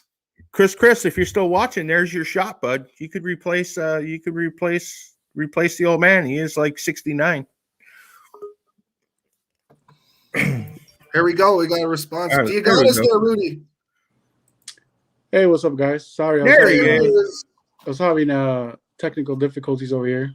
That's all right. We experienced that a lot. That's why we had to get a lady in the chair. It isn't a Fat Man and the Hawk without having some technical difficulties. So clearly you're here to talk about your Rams. Go ahead. Not necessarily. Not necessarily. Yeah. Uh-oh. There's not. You're here to talk about Tua. Respect to John Christ, even though I'm a San Fran fan. Oh man, I got all the NFC West fans over here. Look at you getting some love. I know. I think I deserve it since Rudy hates me. So, what do you think about Stafford, bud? Hold on. You know what? I've been getting a lot of negative comments. People at work and whatnot, and my thoughts on Stafford are, I think he's I've been hearing you guys talk really positive about him, and I agree. I followed him, not necessarily that I was a Lions fan, but obviously, as an NFL fan, I know he's a good quarterback. Unfortunately, he was in a bad system for a very long time, but I think that he's coming into a system that he's gonna do well, and I think that we could pick up at least one more wide receiver to help him out. But he's a gunslinger, man. That guy's gonna throw a lot of touchdowns. These my running backs. I'm sorry, my wide receivers, man. These guys are catch and run, So they make a lot of plays. I'm pretty sure Everett is a free agent. I believe that they should try to sign him. I think he's a great tight end. Cooper Kupp and Robert Woods, 2 underrated wide receivers, very talented. And like the biggest thing that I really like about this, we'll say marriage with Sean McVay and Matt Stafford, is that McVay just understands offenses really well. And he had to actually formulate a way to kind of hide the weaknesses of Jared Goff. He doesn't have to do that with Stafford. A couple of key things about having Stafford on Los Angeles is that the guy is capable of winning games himself. 38 career game-winning drives, 30 fourth quarter comebacks, which is I believe it's the second or the most in the NFL since he's been in the NFL. He's a really, really good player, and he does not have to carry a team anymore. He's got the team around him. So I think it's a really, really good fit for Stafford. It makes me scared as hell being a Seahawks fan to see this happen. Yeah, I mean, basically, he's a big boy. You don't have to babysit the guy. He knows how to play. He knows how to read defense. Goff, unfortunately, when we drafted Goff, I actually wanted Wentz, believe it or not. Wentz has obviously had a horrible season, but Goff, for me, even though he played in Cal, he came from California. I'm from California, sorry, but I wasn't a Goff believer back then, and obviously as a Rams fan, when he came on board, I didn't buy into it. The guy, honestly, he plays with a lot of fear, and you gotta have a big sack hanging below you, between your legs, if you want to play NFL. And so there's a lot of big wide receivers out there on the free agent list. Who's one of them that you would like to see come to LA that you mentioned you'd like to see a receiver come to town? You know what? I play fantasy football, and Aguilar was not good for fantasy football, but I think that he could be a good threat down deep, and Cooper Kupp can be your short pass, make a play, as well as Robert Woods. I think Aguilar would actually be he wouldn't be a bad pickup. I actually agree. The thing is, though, I like Van Jefferson. I think Van Jefferson's really good. I think we're going to see, with having Stafford there, I think we're going to see a lot more Van Jefferson. And another comment here, I see Allen Robinson. That would be pretty scary as well from Rob. That's another wide receiver that deserves a better quarterback. I just don't think the Rams have the money to go after one of the big guys. They're in cap. They're like $33 million over the cap last time I checked. You would think Aguilar would be like a cheap pickup, right? And he could be one of your deep threats. I agree with John about Jefferson, but for some reason McVay just doesn't trust him. Honestly, we're not there. We don't see him in practice. So, but he showed some spurts at the end of the season. Oh yeah, we're starting to see his name come up a lot towards the end. But who knows if that's just because maybe Cooper Kupp wasn't performing, so that could have been just a result of him getting the ball a little more. But we'll see. We'll see. I think Stafford will definitely change the offense. There's nothing I can add about the defense. That was the only positive thing that came out of our year last year. We got here, Rams are going to sign Marvin Jones. I seen another comment about Marvin wanting to go with Stafford. I wouldn't blame him. This one's interesting. What about Dez, giving him a shot? No. He's old and busted. His time has passed. He's going to be a distraction. Hear me out real quick. Dez, yes, he's old, right? He's not really a distraction. That's a myth. He's like the OBJ. That's a myth. That's not a distraction. He's a veteran receiver that could really help out a guy like Van Jefferson. He's got Cooper Kupp and Robert Woods there. I think that 4 wide receivers right there wouldn't actually be too bad. So let me counter that. And he's real cheap. Let me counter that with so why aren't the Ravens quick at picking him up again?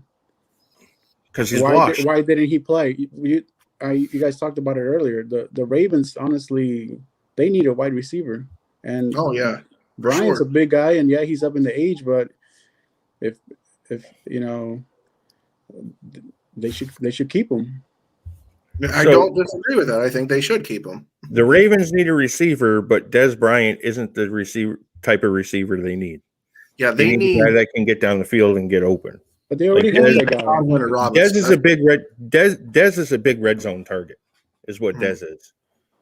That's pretty much what he's always been. He's probably lost a step by now. I don't know. What his 40 time is, but he could still get up there and high point the ball. He's a big guy in the red zone. That's really all he is at this point. I agree. I don't think he would do well with the Rams though. I think they're gonna have a quick offense, and I don't know if he's gonna help them much. Do you think the NFL will prove to have a 17-game schedule for each team? I think that if they do that, hopefully it's just hopefully there's 2 byes. You know, I don't know. I think you add another game, you're risking injury.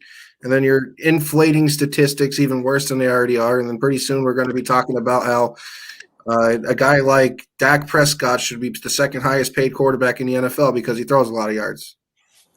Oh, wait. That's a move for the owners. That's not a move for the players. That's so they can get more money in the revenue stream. You get more TV money that way.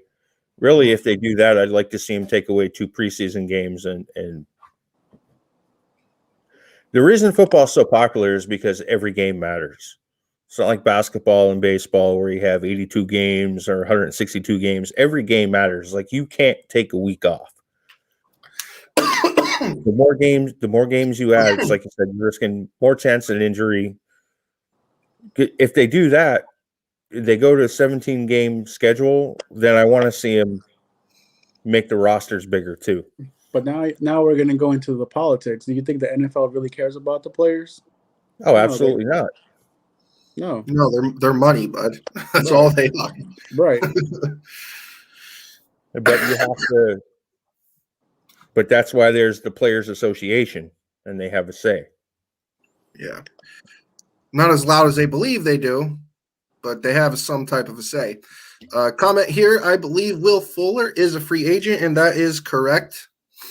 I don't have him as high as the other guys that I've mentioned. I think Will Fuller is a tad bit overrated.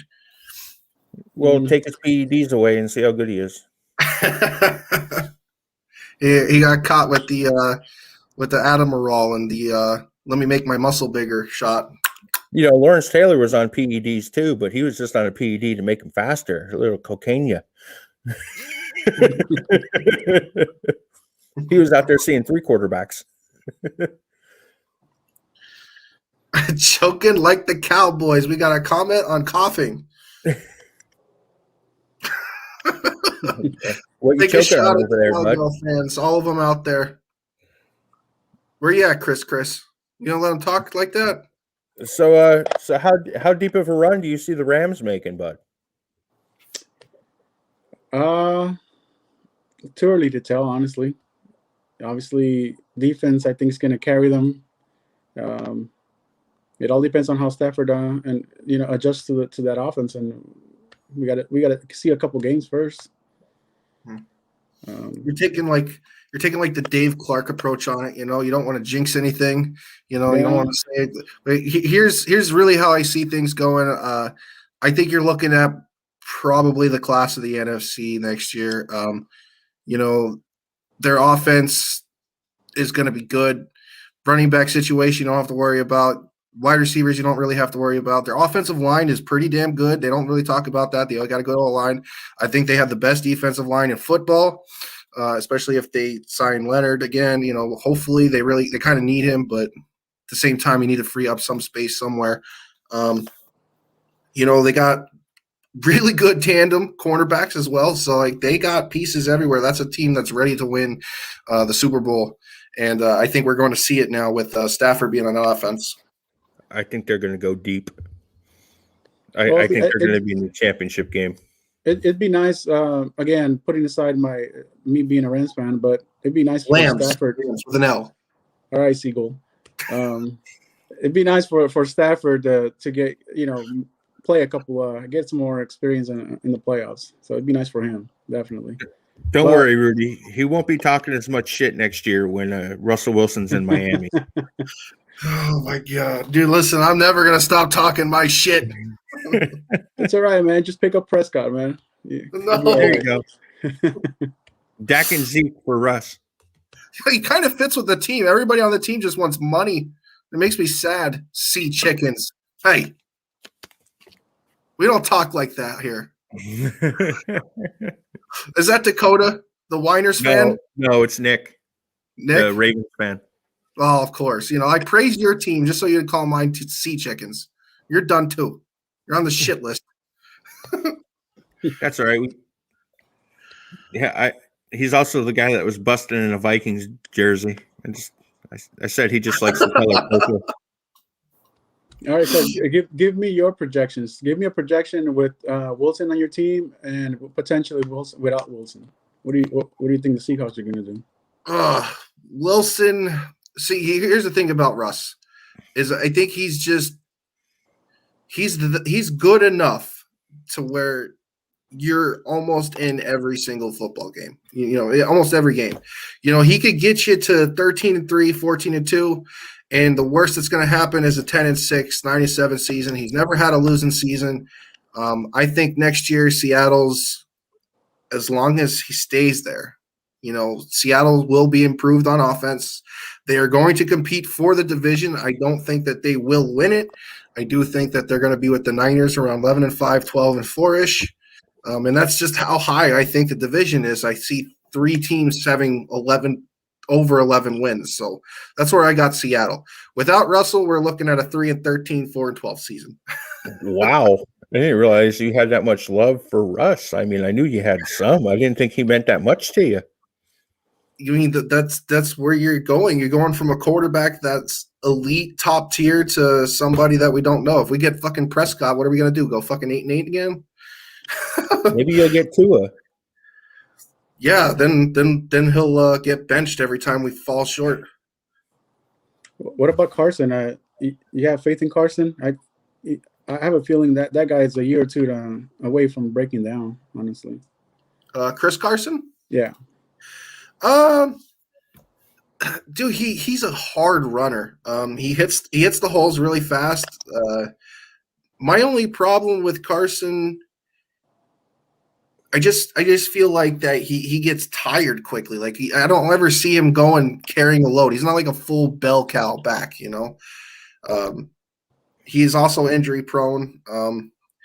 He's had I think he had a 1,000-yard season 2 years ago. Like he's not bad. He's really hard runner. I just don't know if he's worth much money.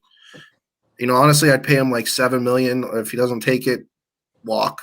I'll be okay with Alex Collins, who we just re-signed, who's also a hard runner, by the way. Let's be honest. The Seahawks haven't had a good running back since Marshawn Lynch. I was really, really high on Thomas Rawls. Yes. Thomas Rawls. That's who you were high on. Thomas Rawls. That's who I was really high on. I thought he looked like AP at first. I was just like, wow, look at this guy. And that was the end of him. Back at you. How about your guy? What's it? Cam Akers. You know what? Again, I don't know if I'm just playing it safe or whatnot, but he showed he could be potentially a good back. I just don't. I got to see more from the guy. And then you're forgetting about that other running back that for some reason they're not. I don't know why they didn't trust him. I don't know if they just like Akers more. And hey, who knows? I'm not a coach, so I don't see them. Well, he kind of like falled out at the end of the season. Like he had a couple of 100+ games. I believe you're talking about Darrell Henderson. I believe. Yes, sir. Yeah, he's solid, but he's like a change of pace guy. You give him the rock like 7 to 10 times, and give Cam Akers 23 touches, and call it a day because you'll have 160 yards on the ground. Yeah, I mean, we'll see. We'll see how he does this year. You know, it's all about staying healthy, and the positive thing is that we got two choices to pick from. So both of them are pretty good. So, positive year, I think. How about my running back, Aaron Jones? You got to come down from that cloud, man. No, that's why Miami what's cut funny? Hanoi. You know what's funny? Is I put this on him. yeah, like week 6. Week 6, I said this to him. And at first he was like, "Oh," I'm like, Aaron Jones. I was like, he's only good because of Aaron Rodgers. Like he's the other Aaron over in Green Bay, except he's better. Ooh. Did I say I that? don't think so, bud. I'm hoping for the Packer fans to just come and start blasting me. I think how dare you say Aaron Jones is better than Aaron Rodgers? I think Aaron Jones will look so good because of Aaron Rodgers. Yep. And that's what I'm afraid of. All right, fellas. I'm gonna say peace. I got Dave. I got Mamacita over here. Give me the evil eye. I'm not eating dinner yet. Uh-oh. Hi, Mamacita. Hi, Dave. Oh man. Thanks, Rudy. Thanks for coming on, buddy. Yeah, man, no problem. We'll do this again one more time. Yeah. All right, man. Well, I miss you guys. So likewise. Go have dinner, buddy. All right. Yep. See you later, man. All right, we're losing another one here too. Our guy Rob got to go. Always a pleasure. Hope to talk to you soon. Yes, hopefully again next week, Sunday at 7:30. I think we're going to start wrapping this up here soon as well. Well, I know David mentioned wanting to come in, and he hasn't popped in yet. So come on in, Dave. We got Aaron Rodgers is a fraud. It's the system Jones is in. I disagree. Jones is very, very talented. I don't think it has anything to do with the system. I think that's actually the player there. No, but I think Aaron Rodgers adds a threatening element. Yeah, if that's what he's saying, yeah, possibly. 1-4 in conference championship games. What I say to that is take the difficulty down to rookie on Madden, and maybe you'll be better than 1-4 in championship games. Well, that was directed at Mr. Aaron Rodgers. Yeah, I know, but it just because it was in 3 separate ones, and I just wanted to bust his ass a little bit. I know, I think Mr. Dallas Cowboy's still here with us too. I wouldn't mind having him come in and talk about Cowboys a little bit. Can you just bring that on the show? Just come in and just Cowboys, and then we kick you the hell out. That's not nice. No, we won't kick you out. We'll talk some Dallas Cowboys. That's your closet team there, the Cowboys. No, they're not. Just Tony Romo. Yeah. You watch every Cowboys game. I know you do. Where are y'all Pack Turd fans at? Ooh. They're still crying in their cheese heads. Jones, a great player, but he has Rodgers as his quarterback. Makes it easy. See, that's what I'm saying. I agree with you, Chris Mills. I'm sure it definitely helps. I mean, I can't say that it doesn't. It does. But I just think that it has a lot to do with how good of a player he is as well. And welcome, Dave Clark. How's it going, buddy? What's up, Dave? Good. How you guys doing? Good. We're doing okay. I've been busy in the comments sections tagging about as many people as I could tag. I'm what somebody called me one time. Tag whore? No. Somebody told me I was a Energizer battery. There you go. Energizer Bunny. Mm-hmm. John, you made an interesting conversation. I'm not taking a shot at you. I'm not firing back at you. I'm going to give you my counter thought on what you threw out there about Nick Chubb. I want you to take into consideration, from what I'm hearing in Cleveland, okay, Nick Chubb is our best candidate as a featured running back, and I'm going to explain why. I'm going to present the facts to you right now. Why? All right. He has no off the field issues. He has no drama in the locker room. He keeps his emotions in check. He doesn't get in the trash talk. He is all business, and he is focused, and he's he just keeps to himself. He's there and he performs.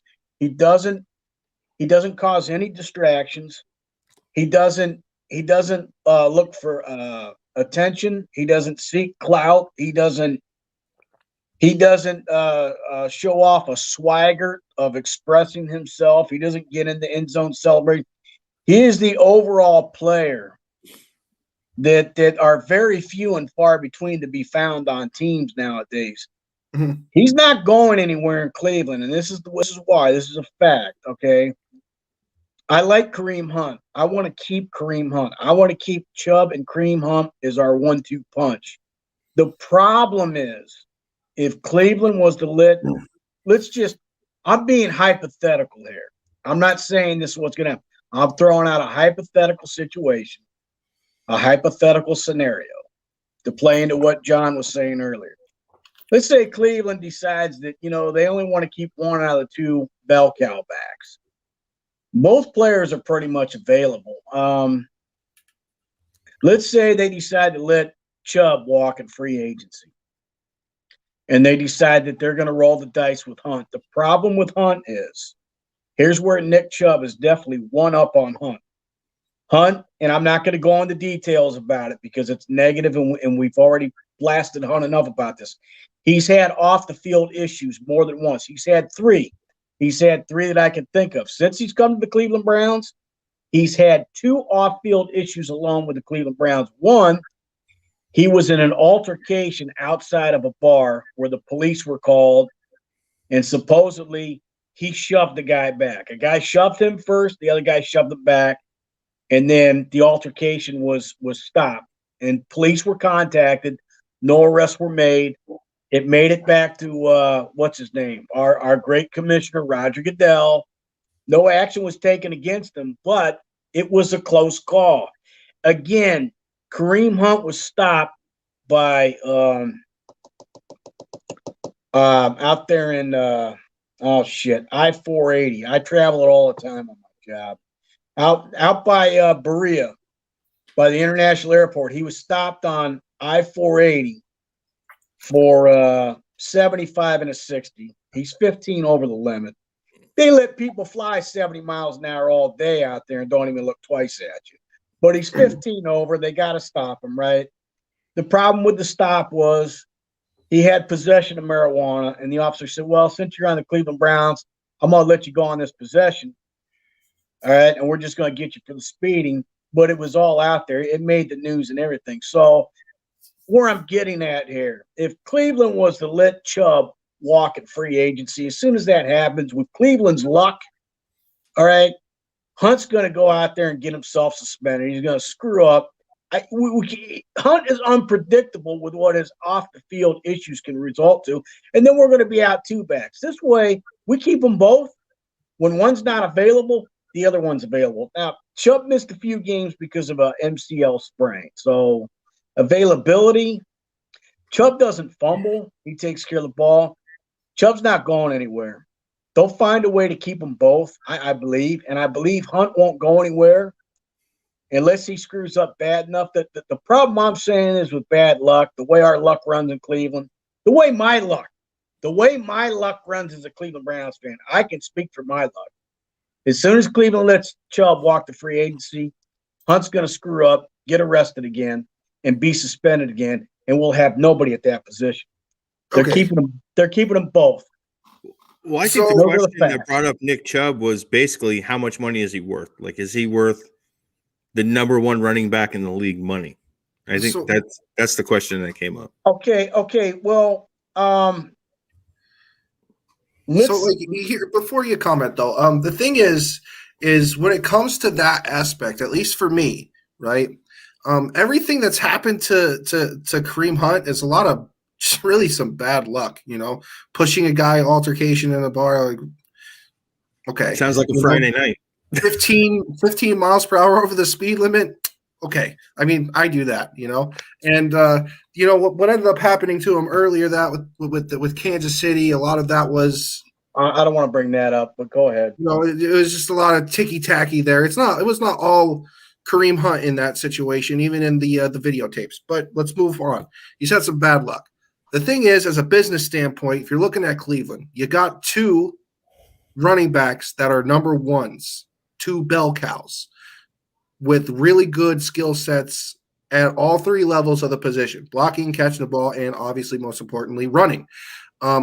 If you got a running back that's looking for, let's say, top three, maybe top two running back or the highest paid running back money in the NFL, when you got a guy like Hunt sitting there who's a hell of a lot cheaper, who can give you similar production in one aspect and better production in another aspect, I think you would just ultimately just let that go.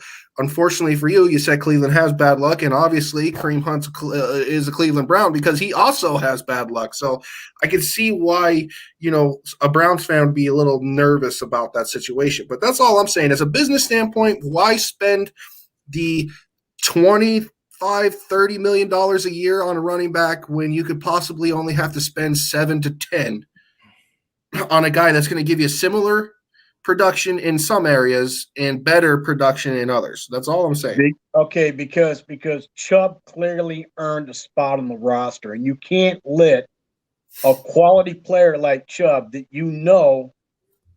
that is just a good influence. He sets the prime example. He is a role model player. He's not going anywhere. And if he has to get paid that kind of money to keep him, and you can't keep Hunt, then I'm sorry, Kareem Hunt fans. Unfortunately, we're going to have to let Hunt slide. And that's what it boils down. I mean, that's what it boils down to. If we can't keep them both. Now I'm hoping Mr. Chubb would be willing to take under his full market value and better the team to keep weapons around him. And he's not selfish, he might, you never know. Let's see what he's willing to settle for when it comes time to negotiate. Yeah, Chubb kind of comes to me he's like a Saquon Barkley. He's a very he's a very player aspect. If he's somebody that's trying to chase the greatness of the running back position to me. So I mean, I don't really see that issue coming up. It was just more or less hypothetical. He has an opportunity to do something I would like to see done. Jim Brown's franchise rushing record is 1,850 yards or 1840, right in that 1850 mark. He could possibly eclipse, if he would be healthy for all 16, possibly 17 games. He could if he could have a good season. I mean, he could go for 1875 and set a new franchise record. That's why I like running backs. That's my position. I mean, when I always started watching the game, that's what it was all about. It was about ball control, grind the clock down. You had low scoring 21-17, 14-10, smash mouth, play the field, game of field position football, which was great back then. You had good defense. I mean, those were the days. The aspect of the game has changed now. The running back position is less used. The fullback position is almost obsolete, and I hate to see that. I liked it when the San Francisco 49ers would use Tom Rathman as a fullback out of the West Coast offense. And Rathman, he could stay in and block. He could carry the ball. He could sneak out of the backfield and catch a pass for a long gainer. I mean, it was just amazing how many ways they used that fullback position at San Francisco under Bill Walsh. And that West Coast offense was from Paul Brown of the Cleveland Browns, because Bill Walsh was coaching with Paul Brown down in Cincinnati. It all evolved right here with Paul Brown, right here in Northeast Ohio. All the roots go back here. So, and getting back on Chubb, I would like to see him have a long-term position. I'd like to see him be a keeper. I would like somehow be able to make it work, make the numbers work with the cap room. We'll see when that time comes. And I'm trying to get away from falling into the media hype. Or not the media hype, I take that back. Group hype and fan hype. Okay? Something leaks out in the media about, hey, Cleveland's going after J.J. Watt. Cleveland's going after, what's his name? Who's that? I'm drawing a blank. I shouldn't. What's his name? Outside linebacker for the Denver Broncos. Von Miller. Yeah, there you go. Cleveland's going after Von Miller. Cleveland's going after. The problem is the media will speculate, Cleveland could possibly go after Von Miller. When you say could possibly, that means they could possibly be interested in going after him. But then it gets translated as, oh, Cleveland's going after him. See, there's a misinterpretation. You just take one word out and change it. So I'm not gonna speculate scenarios. I'm gonna wait till after free agency, and Cleveland might not make a big splash. They might not sign many free agents. I've seen them do that. In fact, Von Miller's another guy that was just in trouble. Yeah. They said that was dismissed. He's not going to be charged with anything. That's going to be behind him. What I think is interesting that you brought that up, right, is one person that was pretty happy about J.J. Watt possibly going to Cleveland was like, oh, I didn't even like him anyways when you talked to him on a live. I'm not going to say no names, but I saw both of that interaction of being hyped about Watt and then immediately taking a 180, being like, no, I wanted Von Miller. We got a Cleveland Brown fan that flakes out every now and then. So, you kind of tweets. He's just like, Gotta hit the reset button. Yeah, so we really won't know. I'm going to have to wait till after free agency and wait till after the draft. And then when I see who we have on that roster, I'll be able to start kind of formulating and see who they pick up on undrafted free agents. I can start formulating who I think might possibly make our roster. For some reason, Cleveland's expressed an interest in maintaining middle linebacker B.J. Goodson. Problem is, you go back 2 years ago, we had an all-pro middle linebacker, Joe Schobert, that they let walk the free agency. They didn't re-sign him. They let Jacksonville pick him up. So I can't think of what. I'm not the owner of the organization. I'm not the general manager. Now, on my Madden Xbox One version, yes, I get to form my roster tailored to my interests. That's fun. Is Richard Sherman in your secondary on Madden? I might add him there. Yeah, that's the best part about the offseason, though. Like, whether it's Madden or just like talking on lives and bullshitting, is like we have so many different options and trying to figure out like who could possibly be here and try to play general managers. But really, when you look at Cleveland, what they need to help fix that back half of the defense. Yeah, they have, their offense. They don't need anything on their offense. Their line was ranked number 1 by PFF going into the playoffs. They got Chubb, they got Hunt. Baker was playing good. You got 2 good wide receivers. You got 2 good tight ends. I know Denzel Ward's kind of hyped, but you need help in that secondary, and they're dangerous. A left defensive end opposite side of Myles Garrett, a defensive tackle that can collapse the pocket.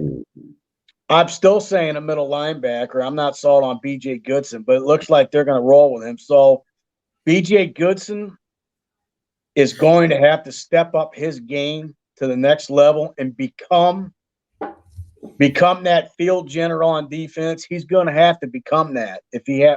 He's going to have to find that within him and become that role model and lead that defense, because that's the position they're putting him in right now. And I got no choice but to roll with it. I'm not going to bash my team. I'm not going to bash my general manager. I'm not going to bash them and tell them that, I'm pissed at them now because this is the direction they're going. So if they go that Juju. I'm sorry, Juju? Yeah, no bad Juju over there. It's interesting though. The guy in Green Bay, is that Matt LaFleur, the head coach? Yes. Yeah. His first year as a rookie, didn't he finish 13-3, and then last year he was 12-4? Correct me if I'm wrong. I'd have to look it up to confirm. What was his record his rookie year? Last year was his second year. 13-3. And last year he was 12-4. 13-3. Oh, he repeated back-to-back 13-3 seasons. I believe 13-3. I'm looking it up. You guys keep talking. So I'm looking at Kevin Stefanski is finishing 11-5 in his first year, and I'm telling myself, there's no way he can finish 11-5 back-to-back, and he'll go, let's say, 9-7 next year and miss the playoffs, which would be fine. It'd be acceptable. But now if Matt LaFleur put together 2 back-to-back 13-3 seasons, then I can't make an argument that Stefanski's automatically going to come in under 11-5. So maybe Stefanski could go around 10-6, 11-5. I would love to see 12-4, but I hate making predictions. I put bad luck on my team, and I look like a fool. So And then they LaFleur did put together back-to-back 13-3 seasons, and on top of that, it was back-to-back NFC championship games, which he lost. Okay. A rookie head coach has done that. It's been done before. It's rare. So, okay, I'm not going to sell Stefanski short. There's a chance. Stefanski has a real good possibility of finishing between 9-7 and 11-5. He could repeat as 11-5. I believe Baltimore is going to take the division. I don't see us deep until they show me something on defense that they can come up with a stop, that they can change the impact of the game, that they can protect the lead when you need to protect the lead. Until they show us that right now, it's Baltimore's division. Ben Roethlisberger, they're in the same boat as the NFC West. You got so many good teams in that division. It's like, yeah, you're not going to win it, or you have a good shot of not winning it. I think that's a better way to say it. But I really feel like y'all still be in the playoffs. It's stacked over there in the AFC North. It's tough. I definitely don't see Pittsburgh falling off this year for sure. You don't see Pittsburgh falling off. No, I still got them in the mix. They're gonna. Well, then how's Cleveland going to get by Pittsburgh? Until Cleveland can find a way to sweep Pittsburgh in the same season, they'll remain a thorn in our side. And I was hoping Roethlisberger's arm was going to kind of. I don't think he's got much left in his arm. What the hell's he got left in him? Seriously, I think Pittsburgh. Look, they're going to fall off a little bit. I think they're going to lose too many guys. Juju's going to be gone. Bud Dupree's going to be gone. Before you go on, Dave, do you realize Pittsburgh needs a left tackle, they need a left guard, and now they need a starting center. So they're gonna replace all 3 of those pieces and have an adequate offensive line. At the what do you call it? At the drop of a hat or at the blink of an eye? Absolutely not. The offensive line needs time to gel. Like Thanos back there, it's just a snap away. I like Ben. Like I said, that's not what Dave said. Ben Roethlisberger's that kind of quarterback that'll stand back there and take a beating. I don't worry about Ben too much, but for a while there, he was the most sacked quarterback in the league too. And you're right; they need that offensive line fixed. I do think they're going to fall off a little bit because they're going to lose too many guys. Juju's going to, like I said, Juju's going to be gone. Bud Dupree's going to be gone. All they're going to really have on their defense is T.J. Watt and Minka Fitzpatrick. Bush. They got Devin Bush at middle linebacker. I still think, I see Pittsburgh going probably at best 10-6 this season. If they start out like they did last year, that'll blow my mind. That's another playoff spot. Yeah, so I mean, maybe number 7. It's just one of those things where falling off for Pittsburgh is 8-8. Still a winning season. Look, going back to the Cleveland Browns, here's the thing, okay? I didn't expect them to finish 11-5. When they finished 11-5, week 17, when they won the game, they had to win to get in. It was simple. Pittsburgh at home against Mason Rudolph. Yeah, we edged them by 2 points, 24-22. Win and you're in. When we had to win the game, we had to win. We got in. That was great. I was happy at that. But when we won that wild card game at Pittsburgh with all their starters back, with their quarterback, with T.J. Watt back, with our practice squad secondary, practice squad corners, and practice squad safeties going up against their first string, Juju Smith, and this what was the other guy's name? The big 6'4" guy, the rookie. Claypool.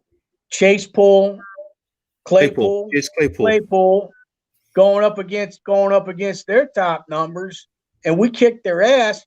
That was a bonus. So I can go back and live off the 2020 season if I have to.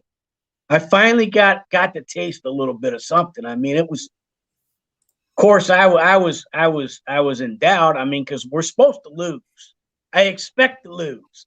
We're supposed to finish in the basement, man. Good shit's not supposed to happen to my team. But what had happened is like, okay, well, how do I enjoy this now? How do I?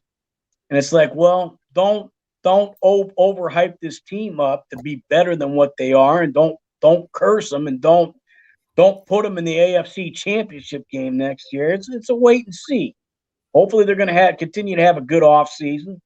Free agency and the draft is going to tell us a lot. And then when they get back together and they start OTAs, rookie camp and mini camp and training camp, hopefully they're gonna work on things and get things.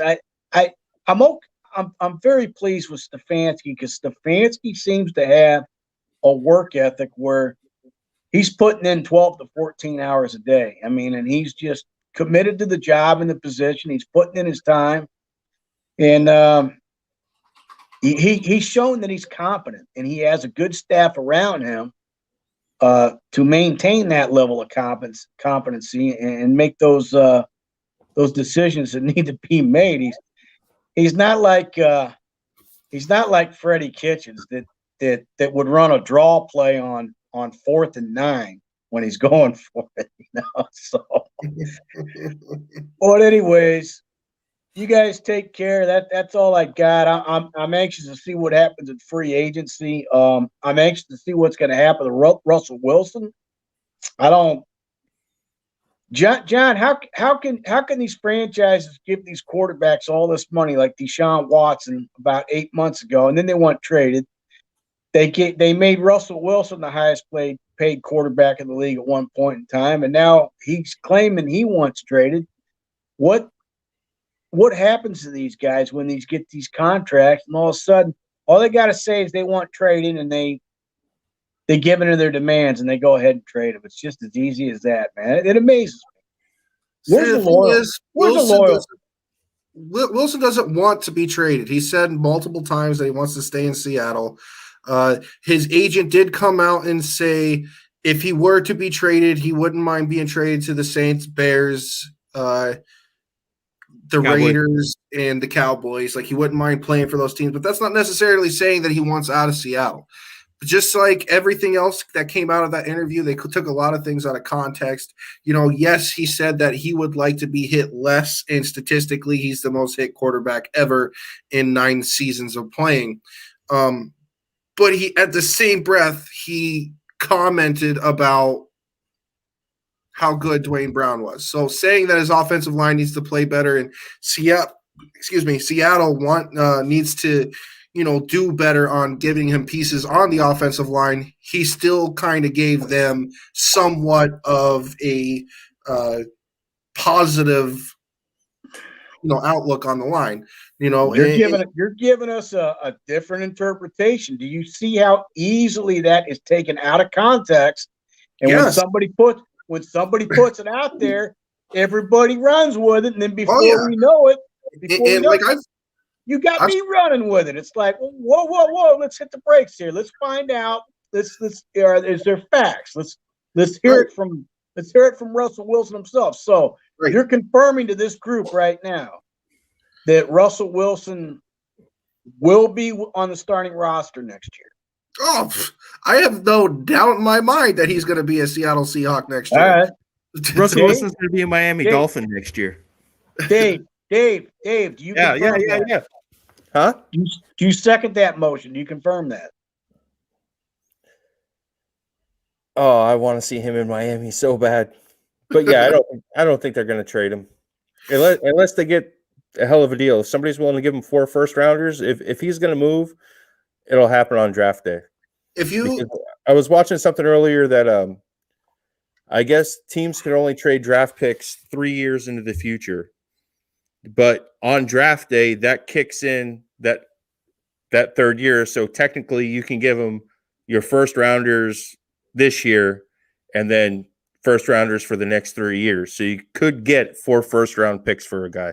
I think that's what it'll take to get Russell Wilson. Why doesn't somebody be like Mike Ditka in 1999 with the New Orleans Saints when he traded his whole damn draft just to move up and get Ricky Williams? It's ridiculous. You can't be impulsive. One guy's not worth that much. I would not. Excuse me. I better watch what I say and how I say this. Why? I would blast the fuck out of the Cleveland Browns if they did something stupid like to trade 3 or 4 let's say 3 first round picks to go after one fucking guy. I almost said that I would no longer be a Cleveland Browns fan. No, I would still be a Cleveland Browns fan, but I would blast the motherfucker out of them. I can't. Here's something to think about. No. Can you agree that quarterback is the most important position on the field? If you don't have a solidified, solid quarterback, you will not win. Yes, okay. I agree. So, can you also agree that out of the 32 picks in the first round, you whiff on half? A little more, bud. It's like 66 you'll whiff on. Hold on. But at least half are going to be a whiff. And then out of those 16 that aren't whiffs, that are stable players, they're average that you can probably get in later rounds. You probably, in the first round, you probably only get, 10 stars if you're lucky, and you might get 1 Hall of Fame guy every draft. Is at that position? Any position on the field. I'll put it to you this. There's more guys that end up like Bruce Irvin than they do end up like Nick Bosa. All right. That's basically what he's saying. You get a lot more people that are like Bruce Irvin, where they're solid, okay players. Nick Bosa is incredibly talented at defense. Right. What I'm saying is good, but not barn burners. Yeah. So you might get 10 guys in the first round that are good, but they're not barn burners. So to me, and if your team's in a good position already and they're set up to be successful, like I think Miami's set up to be successful, they're 1 or 2 pieces away from being a really good football team. I don't think it's a bad idea to give up. Like, look at Chicago. They're pretty much set on the defensive side of the ball. They may need some pieces on the offensive side to help a guy like Russell out. But I think in a heartbeat, you give up first-round picks to get him to the next level. That's a guaranteed Super Bowl. Dave, there's talent in the draft, and you're throwing something my way that I can't even process clearly about how many – you take your 32 picks the first round, how many of those guys are bust out of those 32? I can't formulate that, but I can say – just think about the Browns. Think about how many first-round picks the Browns have had the last 10 years. Teams that know how to draft. And I'm giving Andrew Berry and Kevin Stefanski a chance to prove to me and this fan base that they know how to draft. I'm giving them an opportunity to prove that they know how to draft, that they can spot talent. I agree with Carmen Policy when he was the executive vice president of the Cleveland Browns, expansion Cleveland Browns in 1999. He came out in 2001 and he stated to people that your talent will be found in the draft. Your talent will not be found in free agency. At that time, I disagreed with him in 2001. I thought that you, as a team owner and a general manager that makes decisions on acquiring talent, I thought that you could take advantage of free agency. And if you had the cap room, that you could go out and just buy your team.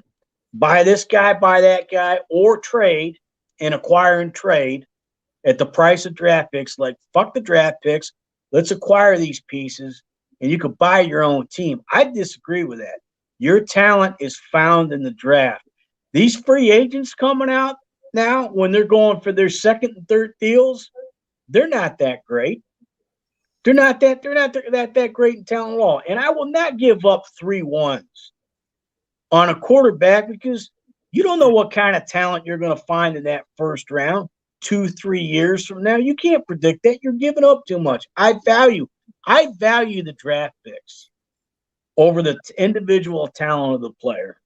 And there's no reason. If you can scout and you can put together a good draft board and you can put together a draft plan and you stay with that draft plan on draft day. You don't do what our general manager, Ray Farmer, did in 2014.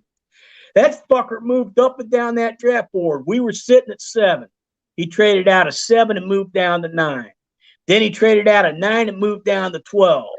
Then he traded out of 12 to move back up to 10. That's incompetent. That's bullshit. So can I ask you a question real quick? Ask me anything you want. I might not have an answer. Since 2012, how many players came out of the draft that are better than Russell Wilson? 1. And it's an argument.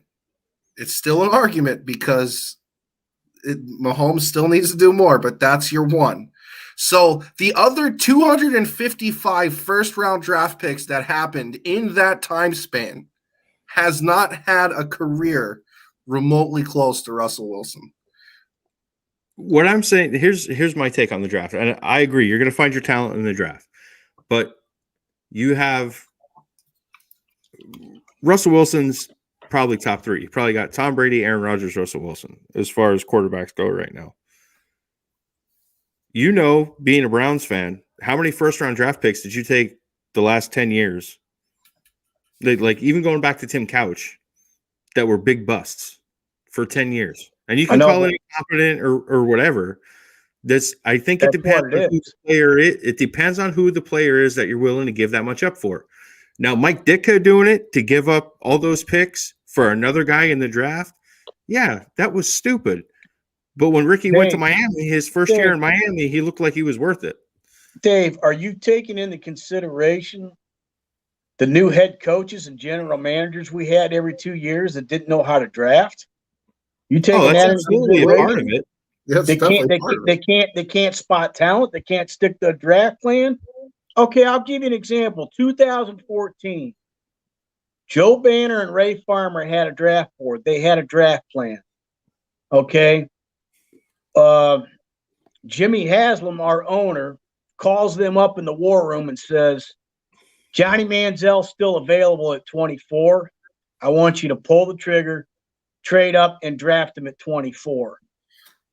And they're like, Manziel wasn't even on our fucking draft board. So here they're giving away picks, and they're trading up to go get an alcoholic in a head case that still isn't going to play football today. And that American League or whatever that Chinese bullshit football league he's going into, it looks like it looks like Chinese football. It looks like football played in China is what it looks like.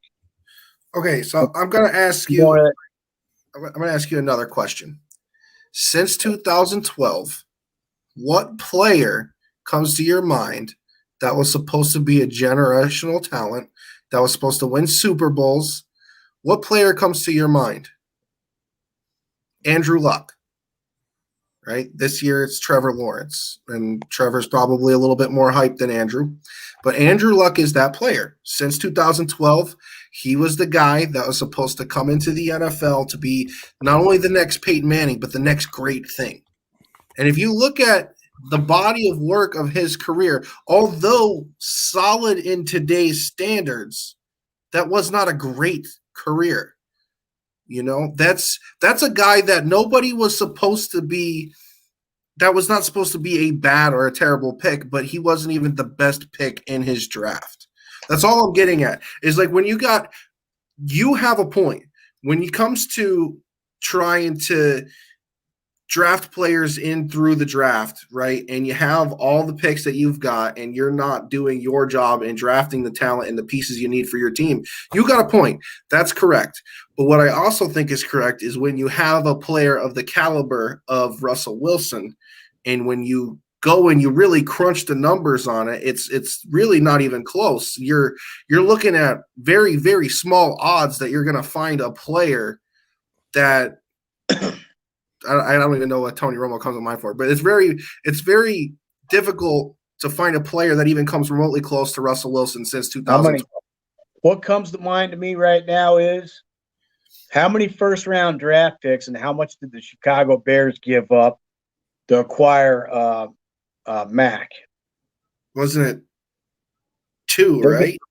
They gave up a lot more than that. They gave up all that 2 and like a third round or some shit. I can't even remember that deal. No, but they gave up a lot. They gave up a lot to go acquire Mac, and he hasn't made a difference over there.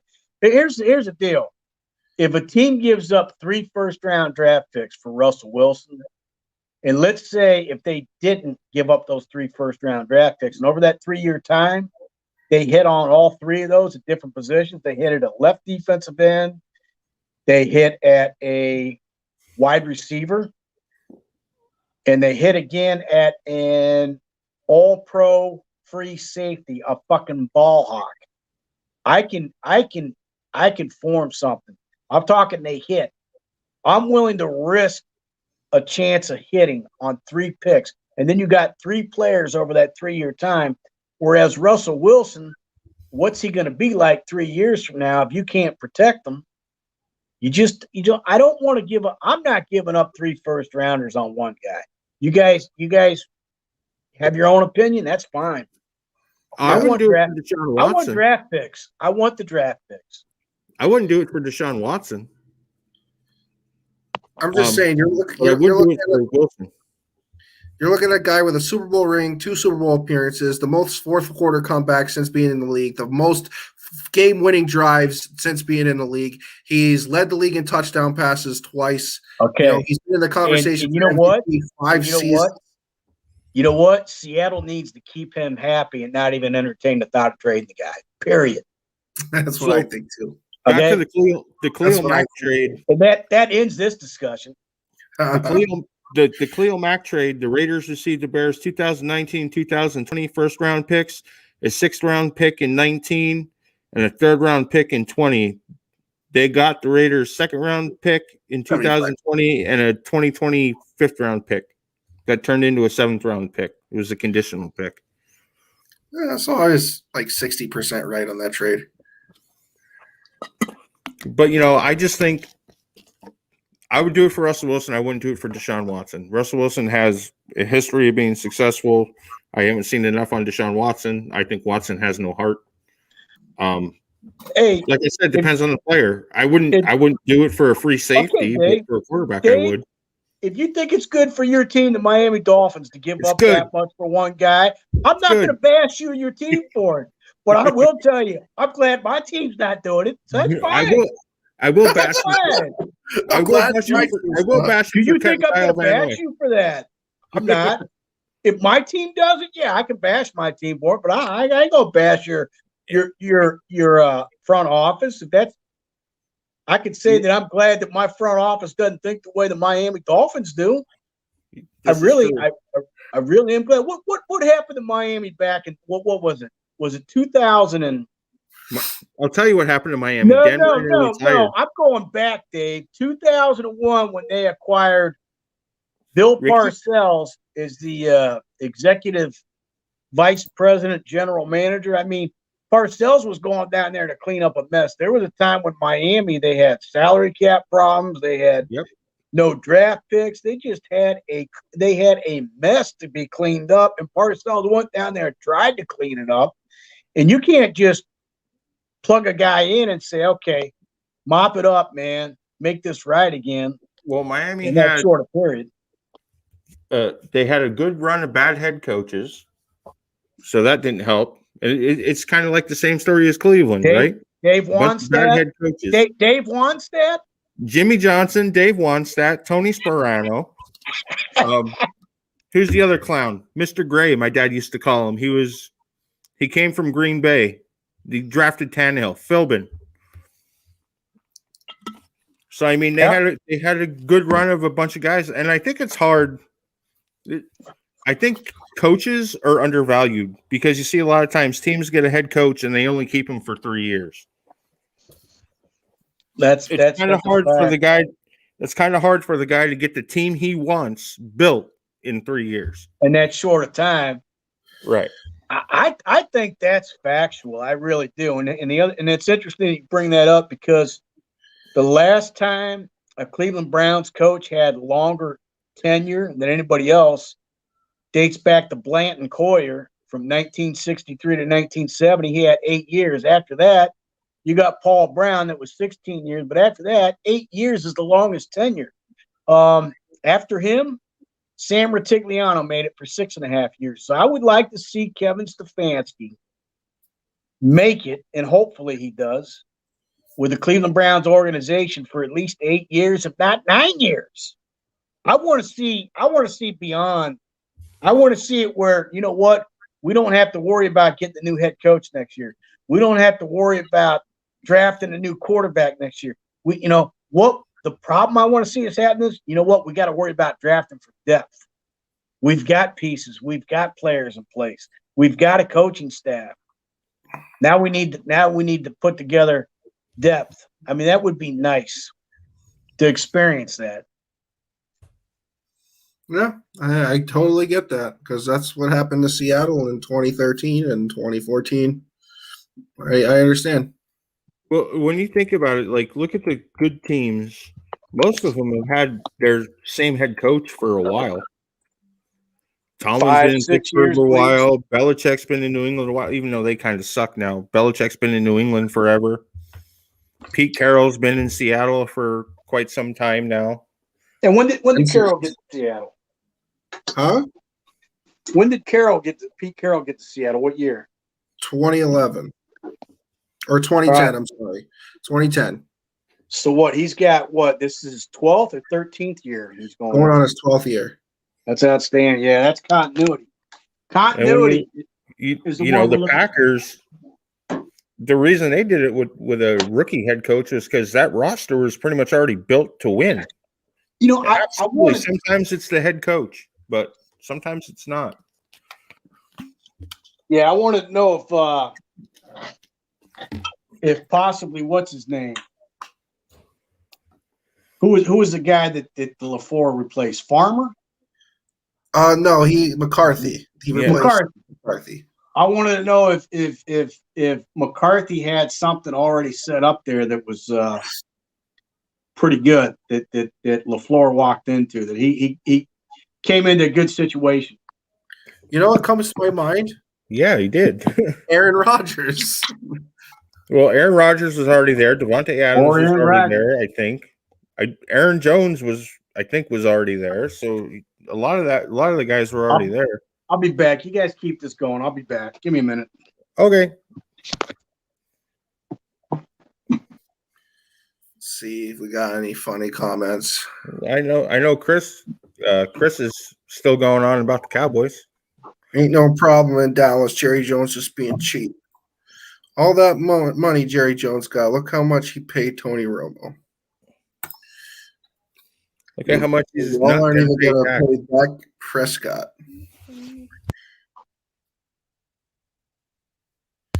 All right, I got to pull a quick daddy duty. I'll be right back. Can you tow the show alone for a couple minutes?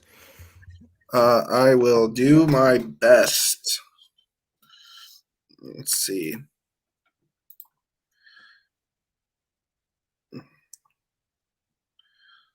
So yeah, I think what's crazy about the whole like Russell Wilson thing is how much it's stemmed by the media just like trying to shove it down our throats. Like you can't go on any NFL site right now and not see it there.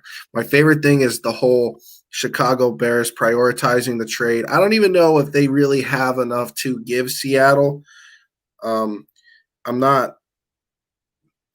don't really see anything that they got that could possibly make the trade somewhat make sense. If a trade were to happen, and if it was something that I would be okay with, I think that trade would absolutely need a very high first-round pick, no worse than 3. So obviously I'm looking at Jacksonville and Miami, and the draft capital that they have, even the New York Jets, possibly going after Trevor Lawrence, somebody of that caliber, and I would be slightly okay with it. But the fact is that it would be a terrible, terrible move overall to even entertain the fact that Wilson leaving Seattle is a good idea. It's just terrible.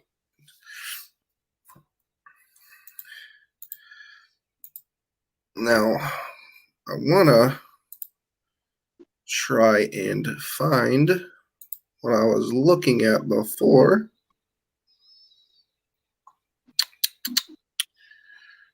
Do we have someone coming back? Nope, not yet. Where is it at? All right, so a couple things. Wide receiver Tim Patrick making a statement on Drew Lock. Drew Lock Tim Patrick, a wide receiver, is actually on the side of Lock, and we were making that argument before about whether or not Lock would be the guy over in Denver. We brought up the case of like head coaches getting fired early. I think that we do the same thing to quarterbacks a lot of the times. We don't give them the opportunity to grow.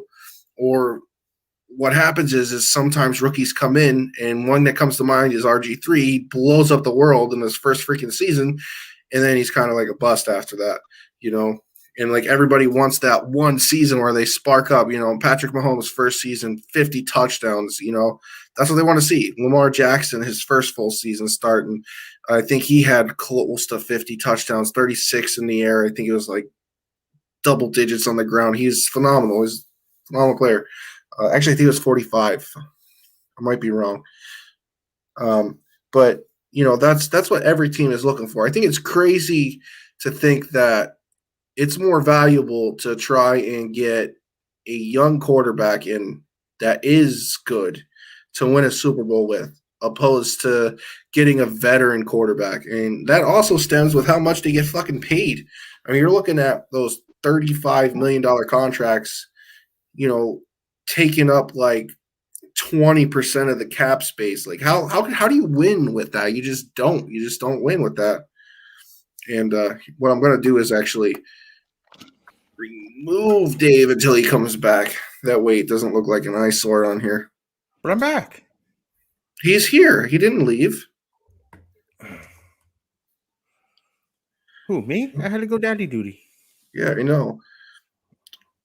I'm actually thinking we should probably call this at some point. Oh, here he is. He's back.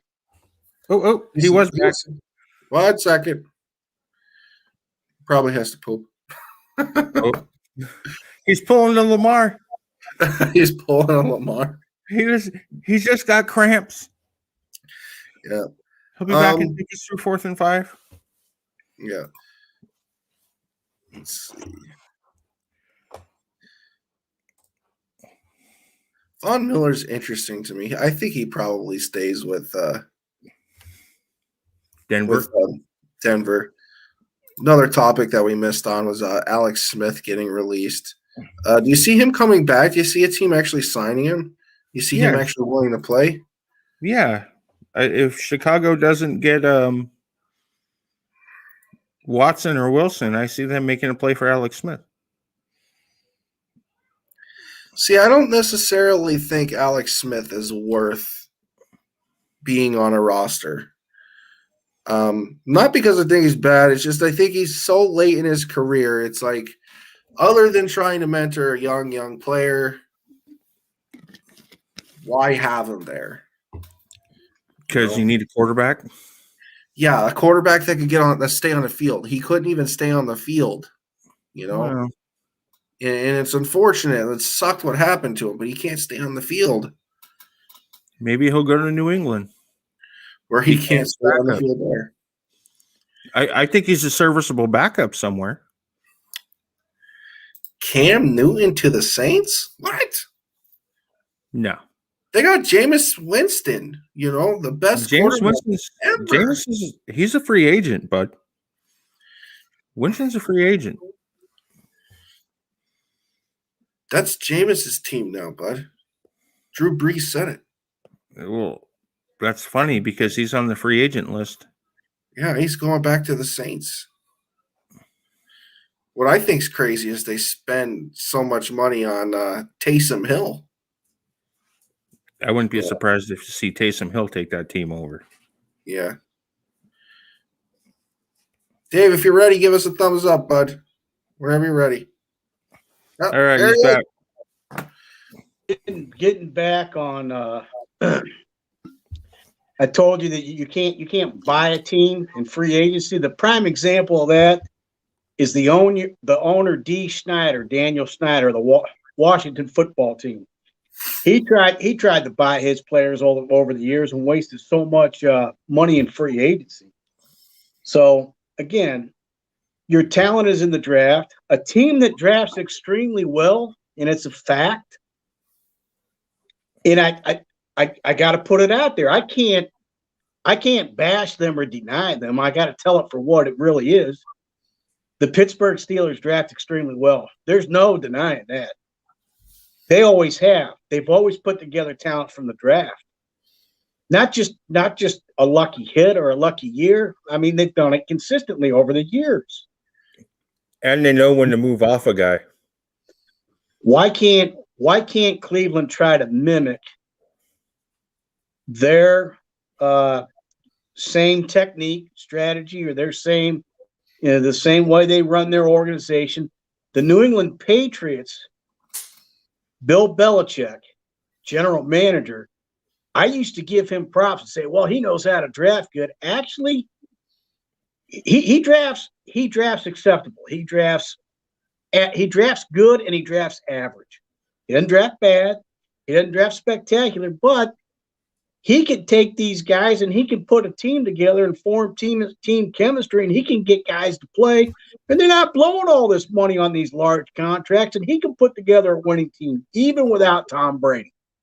He's only had 2 losing seasons in 20 years, or I think it's 22 years or whatever it's been up there. 22 years. Mm-hmm. Both without Tom Brady. He'll be all right.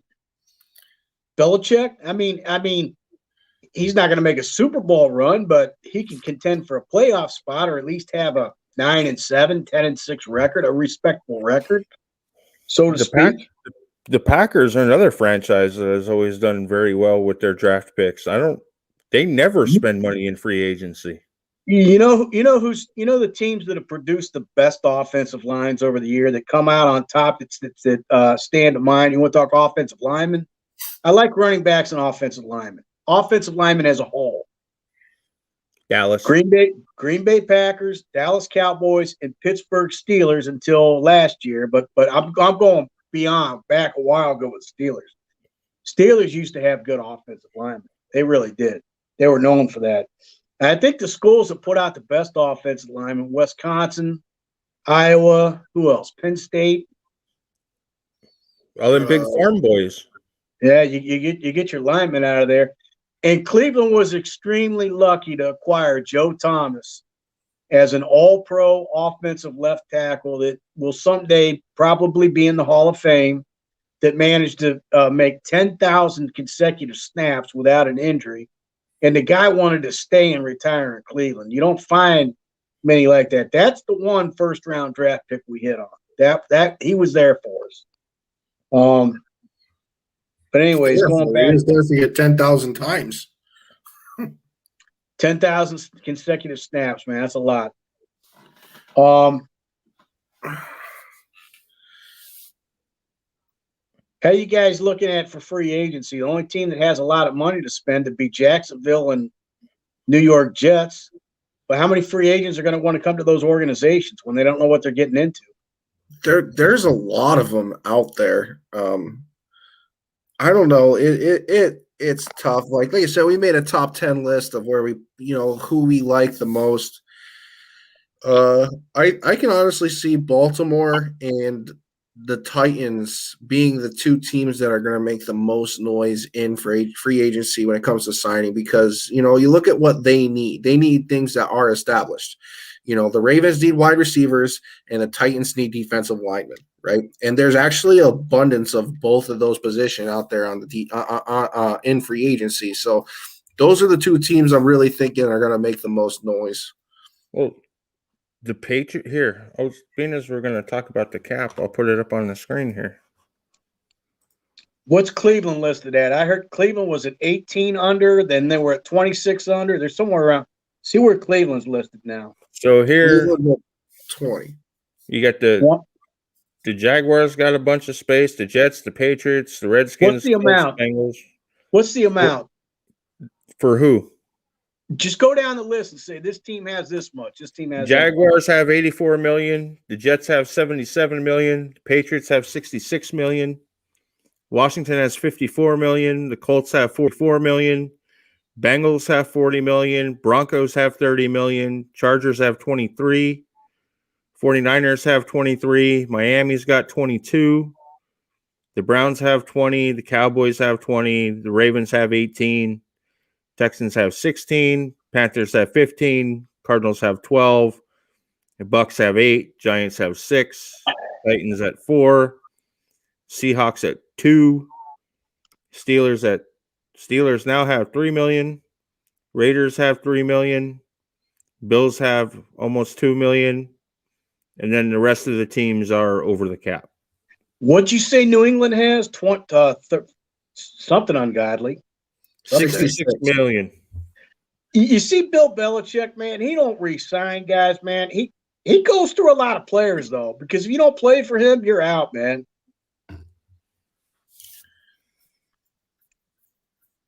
I mean, he goes through a lot of wide receivers. You drop the ball up there, man, you're gone. Well, he can't draft them. Yeah, the only good There's one thing that Bill Belichick has a weakness in. It is clearly seeing the talent for the wide receiver position.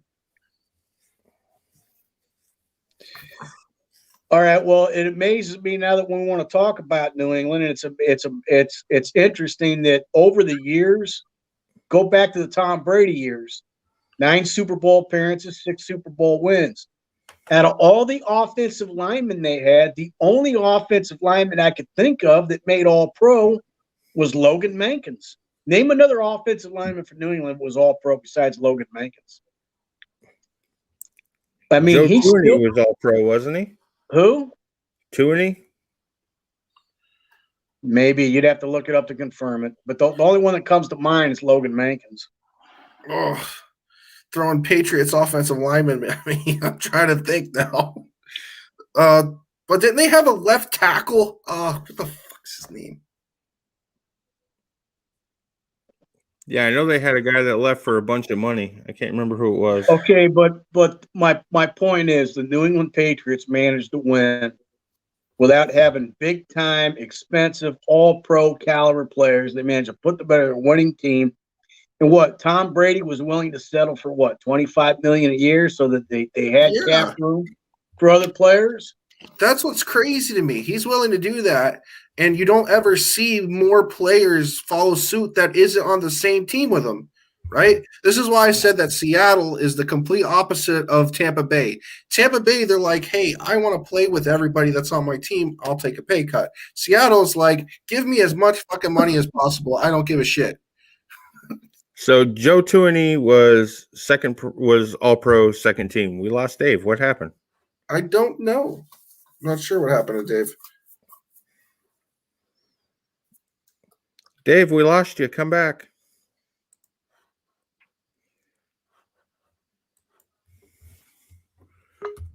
There he is. He's got me really wondering about New England Patriots All-Pro offensive lineman. Logan Mankins. Yeah, Tooney, I don't know if you caught it. Tooney was All-Pro second team. What year was this? Last year. Oh, okay. All right, so they had an All-Pro left tackle last year. That's cool. I was partly right.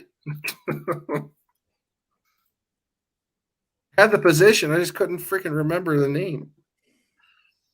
20 million under the cap. I mean, both you guys, Dave and John, how much room does that leave Cleveland if they want to go after somebody in free agency anyways? I mean, that doesn't leave a whole lot of room. You want to keep a little wiggle room. You don't want to get down to where you're $1 million under the cap. You don't want to do that. You don't want to utilize everything you got left. You want to save a little wiggle room. See that's my thing. Like that cap space is going to get chewed up eventually. You got Baker Mayfield and Chubb, and I think they're going to be taking the majority of that space at some point. They really have a really good offensive roster, that team. Like that's the thing. That's why I'm like on the other side of the fence. Like maybe not sign Chubb. Let him go and take the chance with Kareem Hunt. That's not happening because I say so. We're keeping Nick Chubb because I say so. That ends that conversation with me. Thank you. I think if you can get Chubb for around $15 million a year, you keep him. He'll be fine. Don't make it work. I can honestly see that team staying together. We'll see though. They seem like they want to win together. Chubb's a keeper. He's part of the chemistry. He's an integral part of that team. Somebody comment out to Nis Barner. He's trying to message me in my messenger asking me if I'm going live today, and I'm live right now. Somebody tag him on this podcast. Nis E. Barner. Tag him in here. Dan Copeland was a 2007 Pro Bowler. You're looking for all pro. Damian Woody was 2002 for the Patriots. Yeah. See, you still got me hung up on that, and I'm over here looking at them just like I know. I'm trying to dig through and find them too. All right. Well, they did have a few then. Logan Mankins, which you already mentioned, and that's it. That's interesting. But they didn't have, an all-pro offensive line every damn year protecting Brady, and he still managed to get good protection. Yeah. Yeah, it's true. I mean, the one thing about Belichick though is he's really good defensive-minded coach. Like that's really the core of like his success. He's had a ton of top 10 defenses since 2001. I mean, hell, the first 3 Super Bowls for New England was with a top 10, top 5 defense. That's really where his success comes from. So it's not even just about the protection or where Tom Brady's been. He's always had the most necessary piece built for him.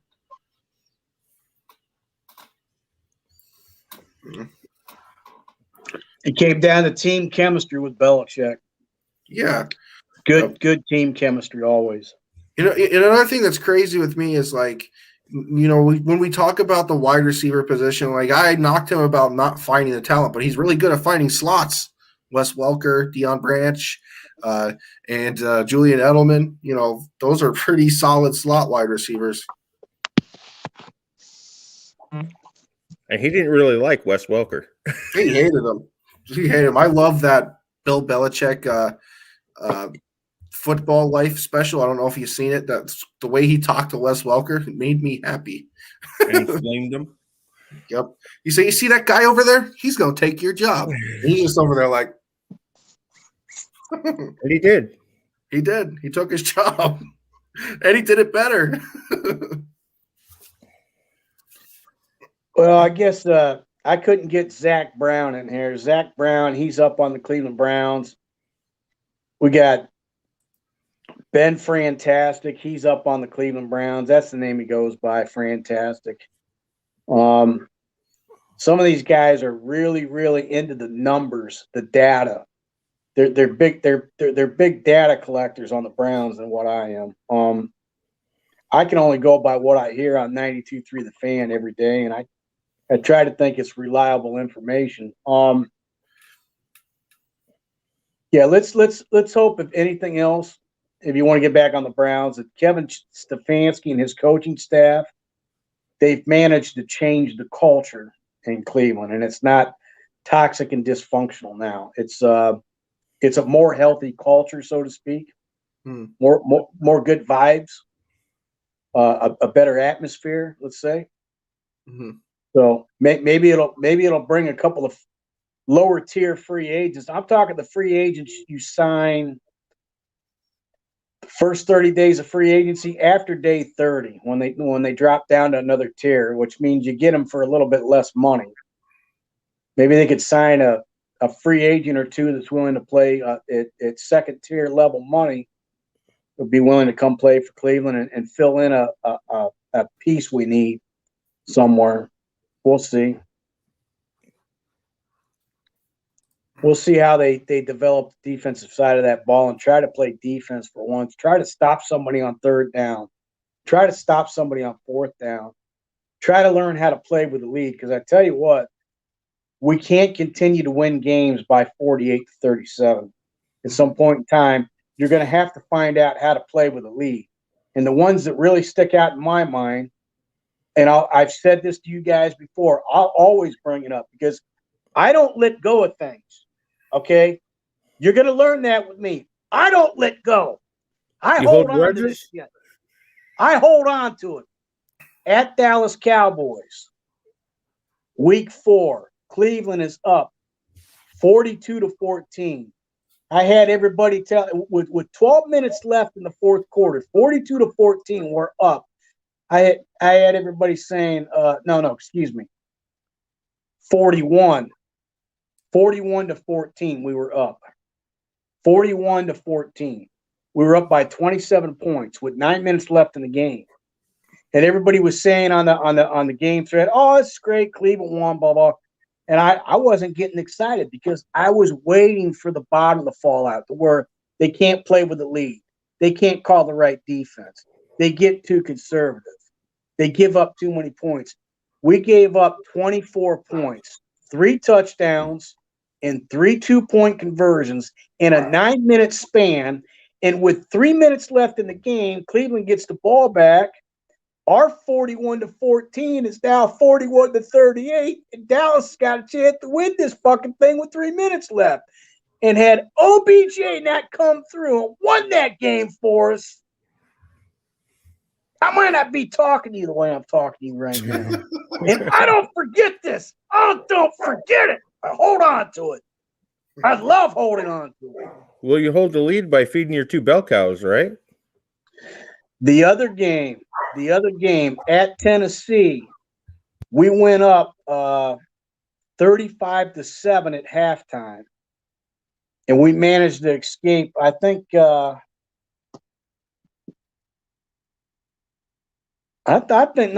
went up. We went up 38-7. We were up 38-7 at halftime. And Tennessee outscored us 28-3 in the second half, and we won 41-35. But there's no need. There's no need to fuck around with a lead and allow teams to start putting points up on you, no matter how big a lead you got. It's ludicrous. Atlanta Falcons, prime example. Well, when Dallas come back 40-39, are you talking about the 28-3? The Atlanta Falcons in general. It happened this year. Like it happened like 7 times.